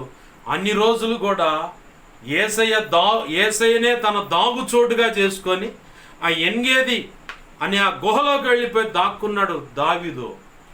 ఒక సమయం వచ్చింది, ఇజ్రాయేల్ ప్రజలే పరిగెత్తుకుంటూ దావీదు దగ్గరకు వచ్చి, నాయనా రా, నువ్వే రాజుగా ఉంది కానీ నువ్వే మమ్మల్ని పరిపాలించాలి. వాడేదో యవనస్తుడు బుద్ధిగడ్డి ఏదో చెబితే మేము కూడా వాడి మాటలు నమ్మి అంతే బురుడిపడి వెళ్ళిపోయాం. క్షమించయ్యా, రా, నువ్వే మమ్మల్ని పరిపాలించేది అని చెప్పని దావీదును బతిమలాడుకుంటా తీసుకొని వచ్చాడు. ఈ క్రమంలో షిమి అనేవాడు దూషించాడు, చీపో కుక్కారి, సౌలు కుమారులను చంపావు కాబట్టే రా నీకు ఈ గతి పట్టింది అన్నాడు. కానీ దావీదు లక్ష్య పెట్టల. నా దేవుడు చూసుకుంటాడులే, వదిలే అన్నాడు. ఎవరెవరైతే దావీదు విషయంలో కీడు చేశారో వాళ్ళ మొత్తానికి దేవుడు మరణం అనే శాసనాన్ని నిర్ణయించి వాళ్ళకు మరణమే కలిగేలాగా దేవుడు అనుమతి ఇచ్చేశాడు. ఆ మరణం వాళ్ళు పొందారు. కానీ దావీదు మాత్రం యేసయ్యనే నా దాగు చోటనే ఆ ఎన్గేదిలో ఉన్నటువంటి ఆ గుహలో దాక్కోవటం వల్ల, ఆయన దాపుకు వెళ్ళటం వల్ల, అక్కడికి వెళ్ళి స్తుతిస్తూ ప్రార్థిస్తూ వాక్యం చదువుతూ తన వాడుకు చొప్పున ప్రభు సన్నిధిని అనుభవిస్తూ ప్రశాంతంగా అక్కడ ఉండటం వల్ల దేవుడు నిర్ణయించిన కాలం వచ్చింది. బయటగా ఆ తరిమిన ప్రజలే వచ్చారు. అయ్యా, నువ్వే మమ్మల్ని పరిపాలించాలని బచంలాడి క్షమాపణ అడిగి దావీదును నిలబెట్టారు. చెట్టు చెరువు చెల్లింపాల్సిన అర్థం ఏంటంటే, దేవుని సంకల్పం చొప్పున లూకా సువార్త 1వ అధ్యాయంలో మనం చదువుకున్నట్లుగా యేసు ప్రభు వారికి ఆ సింహాసనం దక్కింది. యేసుక్రీస్తు వంశావళి ఏదనగా దావీదు కుమారుడకు, అబ్రాహాము కుమారుడకు దావీదు కుమారుడకు యేసుక్రీస్తు వంశావళి అన్నాడు. గబ్రియల్ అని దేవదూత ఏం చెబుతుంది? ఆయన తన తండ్రి యొక్క దావీదు సింహాసనం ఆయనకి ఇచ్చును అంటున్నాడు. యూదులను మిగతా వాళ్ళని కూడా యుగ యుగాలు ఆయన పరిపాలిస్తాడంటే నిత్యత్వంలో, నిత్య రాజ్య పరిపాలనలో కూడా దావీదు యొక్క సింహాసనం యేసు ప్రభు వారికి ఇవ్వబడుతుంది. ఆమేన్, హల్లెలూయా. ఆ సింహాసనం మీద ఉండే ఆయన రాబోతున్న ఆ క్రొత్త ప్రపంచం, క్రొత్త ఆకాశం, క్రొత్త భూమి, ఆ క్రొత్త ఆకాశం క్రొత్త భూమిలో ఆ నూతన యెరూషలేము పట్టణంలో ఉన్నటువంటి భక్త సమాజం అంతా కలిసి నిత్య సంతోషం, నిత్య ఆరాధన, యుగ యుగాలు నిత్య రాజ్య పరిపాలన చేస్తూ ఆనందకరమైన ఆ వాతావరణంలో ఆనందిస్తూ పరవశిస్తూ ఉంటారు. ఆ భాగ్యం కూడా దావీదుకు ఇవ్వబడింది. ఆమేన్, హల్లెలూయా. నువ్వు ఈ సంకల్పము కలిగినటువంటి ఈ వార్త వినినట్లయితే, ఆ వార్త విని నీ బ్రతుకు మార్చుకున్నట్లయితే నీకు కూడా అటువంటి గొప్ప ధన్యత ఇవ్వటానికి ప్రభు సిద్ధంగా ఉన్నాడు. కావాలి ప్రభువా, అవును నాకు అది కావాలి అన్నట్లయితే ఇప్పటి వరకు బుద్ధిహీనతగా అడుగులు వేసిన దాన్ని బట్టి ఆయన పాదాలు పట్టుకొని అవసరమైతే ఉపవాసం ఉండు, కన్నీరు విడు, క్షమాపణ కోరుకొని ఆ బుద్ధిహీనమైన బ్రతుకు ఆ స్థితి నుంచి వాటిని విడిచిపెట్టి అసహించుకొని ఇక ప్రభువే శరణ్యమని ఆయన పాదాలు పట్టుకుంటావా, ఖచ్చితంగా ఆ కృప నీకు ఇస్తాడు ప్రభు. అటు కృప నీకు నాకు మనందరికీ యేసు నామములో ప్రభు అయిన త్రియేక దేవుడైన నజరేయుడైన యేసు క్రీస్తు వారు అనుగ్రహించునుగాక. ఆమేన్. రండి ప్రార్థన చేసుకుందాం. ఖచ్చితంగా ఇస్తాడు. నువ్వు నీ చెడుతనాన్ని విసర్జించాలా. యేసయ్య చేసే పని ఏంటంటే పాపిని ప్రేమిస్తాడు. నువ్వు పాపంలోనే బ్రతుకుతా ఉంటే ఒప్పుకోడు, ఆ పాపం వల్ల నీకు నిత్య నరకం వస్తుంది. ప్రార్థన చేసుకుందాం. ప్రార్థన. ప్రేమగల మా కన్న తండ్రి యేసయ్య, నీకు వందనాలు, కృతజ్ఞతాస్తుతులు. జీవము కలిగిన మా తండ్రి, కనికరించండి అయ్యా, నీ కృపా కార్యమును జరిగించండి.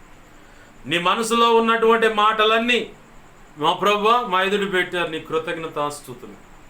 ఆ మాటలు మేము ఆకలింపు చేసుకొని స్వతంత్రించుకొని, ఆ మాటలను బట్టి మా బ్రతుకులు సరి చేసుకొని, మా పద్ధతులను మా నడవడిక సమస్తమును సరి చేసుకొని, నువ్వు కోరుకున్నట్లుగా అడుగులు వేసి నీ దయా సంకల్పం మా ఎడల ఆ నూతన యెరూషలేము వరకు ఎలా అయితే ఉన్నదో ఆ దయా సంకల్పం చొప్పున మా చేయి నువ్వు పట్టుకొని మమ్మల్ని నడిపించండి. అపవాదికి దొరకక, వాడికి సంబంధించిన వ్యక్తులకు మేము చిక్కక, నీవు నిర్ణయించిన ఆయుష్ కంటే ముందుగానే మేము మరణించక, నీ దాపున మమ్మల్ని దాచిపెట్టి నీ కృపచేత, నీ ఆలోచన చొప్పున, నీ మాట చొప్పున, నీ ఆత్మ చొప్పున, నీ వాక్యానుగుణంగా మమ్మల్ని నడిపించి ధన్యజీవులుగా మమ్మల్ని చేయమని, నీ కృపకు పాత్రలో ఉన్నట్లుగా మాకు సహాయం చేయమని బతిమలాడుతున్నాం. మేము బ్రతుకుతున్న ఈ భూమి మీద నీకు నచ్చినట్టుగా బ్రతుకుడు ద్వారా భావితరాలు కూడా దీవించబడినట్లుగా మేము బ్రతికి నిన్ను మహింపరచున్నట్లు సహాయం చేయండి. దావీదుకు నువ్వు ఇచ్చిన సంకల్పాన్ని దేవా ఇదిగో త్రుటిలో తృణీకరి తీసివేయాలని చెప్పని దావీదు తర్వాత సింహాసనం అధిష్ఠించిన దేవా సొలొమోనును పరస్త్రీల వ్యామోహంలో పడిపోయేలా చేసి వేరొక భక్తి క్రమంలోకి ఈడ్చుకొని వెళ్ళాడయ్యేవాడు. కానీ దావీదును బట్టి అని చెప్పావు సొలొమోనుకు కూడా, నీ తండ్రి అయిన దావీదుకి ఇచ్చిన మాటను బట్టి అని అక్కడ గుర్తు చేసుకున్నావు ప్రభువా. వాళ్ళకు కూడా గుర్తు చేసావు. ఈరోజు కూడా మాకు గుర్తు చేస్తున్నావు. మేము ఈరోజు ఇలా ఉన్నామంటే మా ప్రభు మా రక్షకుడైన యేసుక్రీస్తు యొక్క రక్తాన్ని బట్టి మేము ఇలా ఉన్నాం. మేము ఇప్పటికి కూడా మనుగడ కొనసాగిస్తున్నామంటే, బ్రతికి బట్టగట్టామంటే, మా జీవితాలు ఇలాగున్నాయంటే, మాకు ఏదైనా సంప్రాప్తం అవుతుందంటే అయ్యా అది నీ రక్తంలో మేము కడగబట్టాన్ని బట్టి నీవే మాకు ఉన్నావు. కాబట్టి ఆనాడు సొలొమోనుతో చెప్పావు, నిన్ను చంపటం నాకు చాలా ఈజీ, కానీ నీ తండ్రి అయిన దావీదుకి నేను ఒక మాట ఇచ్చా, నీ వంశమందు ఈ సింహాసనమందు ఒకడుంటాడు, ఖచ్చితంగా సింహాసనాసీనుడై పరిపాలిస్తాడని ఒక్క మాట ఇచ్చాను. ఆ మాట కోసమే ఏమీ చేయలేకపోతున్నా అని చెప్పని నా ప్రభువా మాట ఇచ్చావంటే అది ఖచ్చితంగా నువ్వు నెరవేరుస్తావయ్యా. అది నమ్మటం మా వల్ల కావాలి ప్రభువా. నీకు అసాధ్యమైంది ఏది లేదు తండ్రి, సమస్తం సాధ్యమే. నమ్మటం మా వల్ల అయితే మాకు కూడా నువ్వు చెప్పే యోహాను సువార్త 14:12 నా యందు విశ్వాసం ఉంచిన వాడు ఇలాంటి కార్యాలు చేస్తాడు, ఇంతకంటే గొప్ప కార్యాలు చేస్తాడన్నాడు, సెలవు ఇచ్చా. అంతకంటే గొప్ప కార్యాలు చేసే జాబితాలో మేముండి నిన్న నామాన్ని దేవా గొప్ప చేసుకునే భాగ్యం నాకు మాకు దయచేయండి అయ్యా. ఎంతమంది ఈ మాటలు విని పశ్చాత్తాపంతో నీ పాదాలు పట్టుకొని దేవా క్షమాపణ వేడుకుంటున్నారో, బ్రతుకును దిద్దుకుంటున్నారో అయ్యా, వారందరినీ కూడా అంగీకరించండి, ఆశీర్వదించండి. లేదు చెప్పబడ్డ ఈ మాటలను బట్టి ఎంతమంది వారి హృదయాలు ఇంకా భయంకరంగా కఠినపరుచుకొని దేవా ఇంకా నీ చిత్తానికి వ్యతిరేకంగా బ్రతకటానికి తెగించేదో చేయటానికి పూనుకుంటున్నట్లయితే వారిని దర్శించు, క్షమించు. నీ చిత్తమయ్య నీకు అప్పజెప్పేస్తున్నావు. నువ్వేం చేయదలుచుకున్నావు అది జరిగించు ప్రభువా. మేమైతే వాళ్ళందరూ కూడా నిత్యత్వంలో ఉండాలి, రక్షించబడాలి, నిత్యత్వ ప్రవేశం పరలోకంలో ఉండాలని ఆశపడుతున్నాం. వారి వారి ప్రవర్తన క్రియలను బట్టి ప్రతిఫలం వాడు పొందుకుంటారు. కాబట్టి మేమైనా అదే కనికరించి వారు కూడా రక్షించబడి ఉంటే పరలోకంలో చేరడానికి సహాయం చేయి. ఆ దుర్మార్గతను విడిచిపెట్టి నీ కృపలో వర్ధిల్లుటకు సహాయం చేయి. నీ వాక్యాన్ని హెచ్చించుకుంటున్నా, నీ నామాన్ని ఘనపరుచుకుంటున్నాం ప్రభువా. అయ్యా, నా కోసం మా కోసం ప్రార్థించమన్న ప్రతి ఒక్కరి అవసరత నీ కృపచేత యేసు నామములో తీర్చబడును గాక. నా కోసం, పరిచర్య కోసం అన్ని విధాలు ప్రార్థిస్తున్న ప్రతి బిడ్డ ఆశీర్వదింపబడి నీ కృపలో వర్ధిల్లును గాక. నీ సేవలు ఇంకా గొప్పగా అభిషేకించబడి వాడబడును గాక. మాకు మా మీద ఇంకెవరికైనా కలవనిధుల దర్శనం, స్వప్నాలు చూపించబడ్డ సమస్త చీకటి శోధనల ప్రభావం యేసు నామములో నీ మహాపునరుద్ధాన శక్తి ద్వారా నీవిచ్చిన అధికారం చొప్పున బంధించి లయపరుస్తున్నావు తండ్రి. బంధించి లయపరిచిన నీ కృతజ్ఞతాస్తుతులయ్యా. మాకు మా మీద ఇంకెవరికైనా కలవనిధుల దర్శనం, స్వప్నాలు చూపించబడ్డ సమస్త మంచి కళ్ళు, మంచి దర్శనం, మంచి స్వప్న నిద్రలు చూసిన సమస్త మంచి యేసు నామములో నీ మహాపునరుద్ధాన శక్తితో త్వరపెట్ట జరిగేలా చేసి నెరవేర్చుతా. యేసునామం త్వరపెట్ట జరిగేలా చేసి నెరవేర్చిన నీ కృతజ్ఞతాస్తుతులయ్యా. కనికరించండి. ఈ వారం అంతట్లో ఉన్న సంఘ క్రమాలన్నీ నీ కృప ద్వారా నువ్వు అనుకున్నట్లుగా జరిగించి నీ నామాన్ని ఘనపరచుకో. మా దాగు చోటుగా నిన్ను దేవా ఏర్పాటు చేసావు. మాకు అందును బట్టి దేవా మాకు అలాగా కృప ఇచ్చినందుకు కృతజ్ఞతాస్తుతులు చెల్లిస్తున్నావు. సమస్త విషయాలు నువ్వే చూసుకో ప్రభువా. నీ కార్యములు జరిగించమని బతిమలాడుతున్నావు. సహాయం చేయండి. నువ్వు తోడు నడిపించు. నువ్వు మాత్రం మహిమ పొందమని మా ప్రియుడును మా రక్షకుడైన యేసయ్యా, ఎన్నో అవసరతలు ఉన్నాయి. అన్ని అవసరతలు నీ కృపచేత ఏ బిడ్డలు ఎలా ప్రేరేపిస్తావు నీవే సహాయం అందించు. నీ చిత్తం నెరవేర్చి నువ్వు మాత్రం మహిమ పొందమని, అన్ని విషయాలు కృపను గురించి నీ కృపాకార్యములు జరిగించమని మా ప్రియుడు మా రక్షకుడైన యేసయ్య నామములో ప్రార్థన సమస్తం పొందుకుని నిన్ను మహింపరచుకుంటున్నాం మా తండ్రి. ఆమేన్. ఇప్పుడు మన తండ్రి అయిన దేవుని ప్రేమయు, ఆయన ప్రియకుమారుడైన యేసుక్రీస్తు వారి కృపయు, పరిశుద్ధాత్మ దేవుని అన్యోన్య సహాయ సహవాసము సమకూడిన, అలాగే ఈ వాక్యం వీడియో ద్వారా విన్నా, లేకపోతే ఇక ముందు వినబోతున్నా, అలాగే సార్వత్రిక సంఘంలో ఉన్న సకల పరిశుద్ధులందరికీ నిత్యత్వము చేరు పర్యాంతం వరకు ప్రభువే సదాకాలము తోడై ఉండి, త్రియేక దేవుడే సదాకాలము తోడై ఉండి, దేవుని యొక్క దయా సంకల్పం మనందరి పట్ల నెరవేర్చబడినట్లుగా ప్రభువే మన చేయి పట్టుకొని ఆయన నడిపించి, ఆయనే మనకు దాగు చోటుగా ఉండి, అపవాదికి మనం చిక్కబడకుండా అపవాదితో ఆయన పోరాడి మనకు శాశ్వతమైన జయమిచ్చి, ప్రభు దయా సంకల్పమైన ఆ శాశ్వత సంకల్పం మన ఎడల నెరవేర్చి, తద్వారా మన ద్వారా ఆయన మహిమ పొందేలాగా ఆ కార్యములు జరిగించిన ఆయనకు మహిమ కలుగునుగాక. ఆయనకే కృతజ్ఞత, స్తుతి, ఘనత, మహిమ, ప్రభావాలు చెల్లునుగాక. ఆమేన్. యేసు రక్తమునకేచి, ప్రభేసు రక్తమునకేచి, ప్రభేసునామను సంపూర్ణమైన విజయం కలుగునుగాక. ఆమేన్. అపవాది వాడి దూతలు, చీకటి, అంధకార శక్తులు అవి ఎంత ప్రమాదకరం, అంత ప్రయోగం, వాటి అన్నిటికీ అనంతనాశనం, సర్వనాశనం, నిత్యనాశనం కలుగునుగాక. అట్టి క్రియలు చేయిస్తున్న వారందరి విషయంలో కూడా యుద్ధము యెహోవాదే. వాటి విషయం, వారు చేయించి పంపించిన వాటి విషయంలో, దుష్టుడి విషయం, వారి దూతల విషయంలో కూడా యుద్ధం యెహోవాదే. యేసు రక్తమునకే జయము, జయము, జయము. అందరికీ వందనాలు. ప్రభు కృప మీ అందరికీ తోడై ఉండి, దేవుని యొక్క దయా సంకల్పం చొప్పున మనందరినీ నడిపించి, ఆ దయా సంకల్పం మనందరము, ఆ తర్వాత భావితరాలు కూడా ఆ దీవెన ఆశీర్వాదాలు వారి పట్ల కలిగిన దయా సంకల్పం కూడా వారి ఎడల నెరవేర్చబడి, వారు కూడా మనతో కలిసి నిత్యత్వంలో ఆ నూతన యెరూషలేములో యేసయ్యతో పాటు సంతోషించే ఆ భాగ్యం వారు పొందుకుందురుగాక. అలాగ ప్రభు చేయనుగాక. ఆమేన్. ఆమేన్. అందరికీ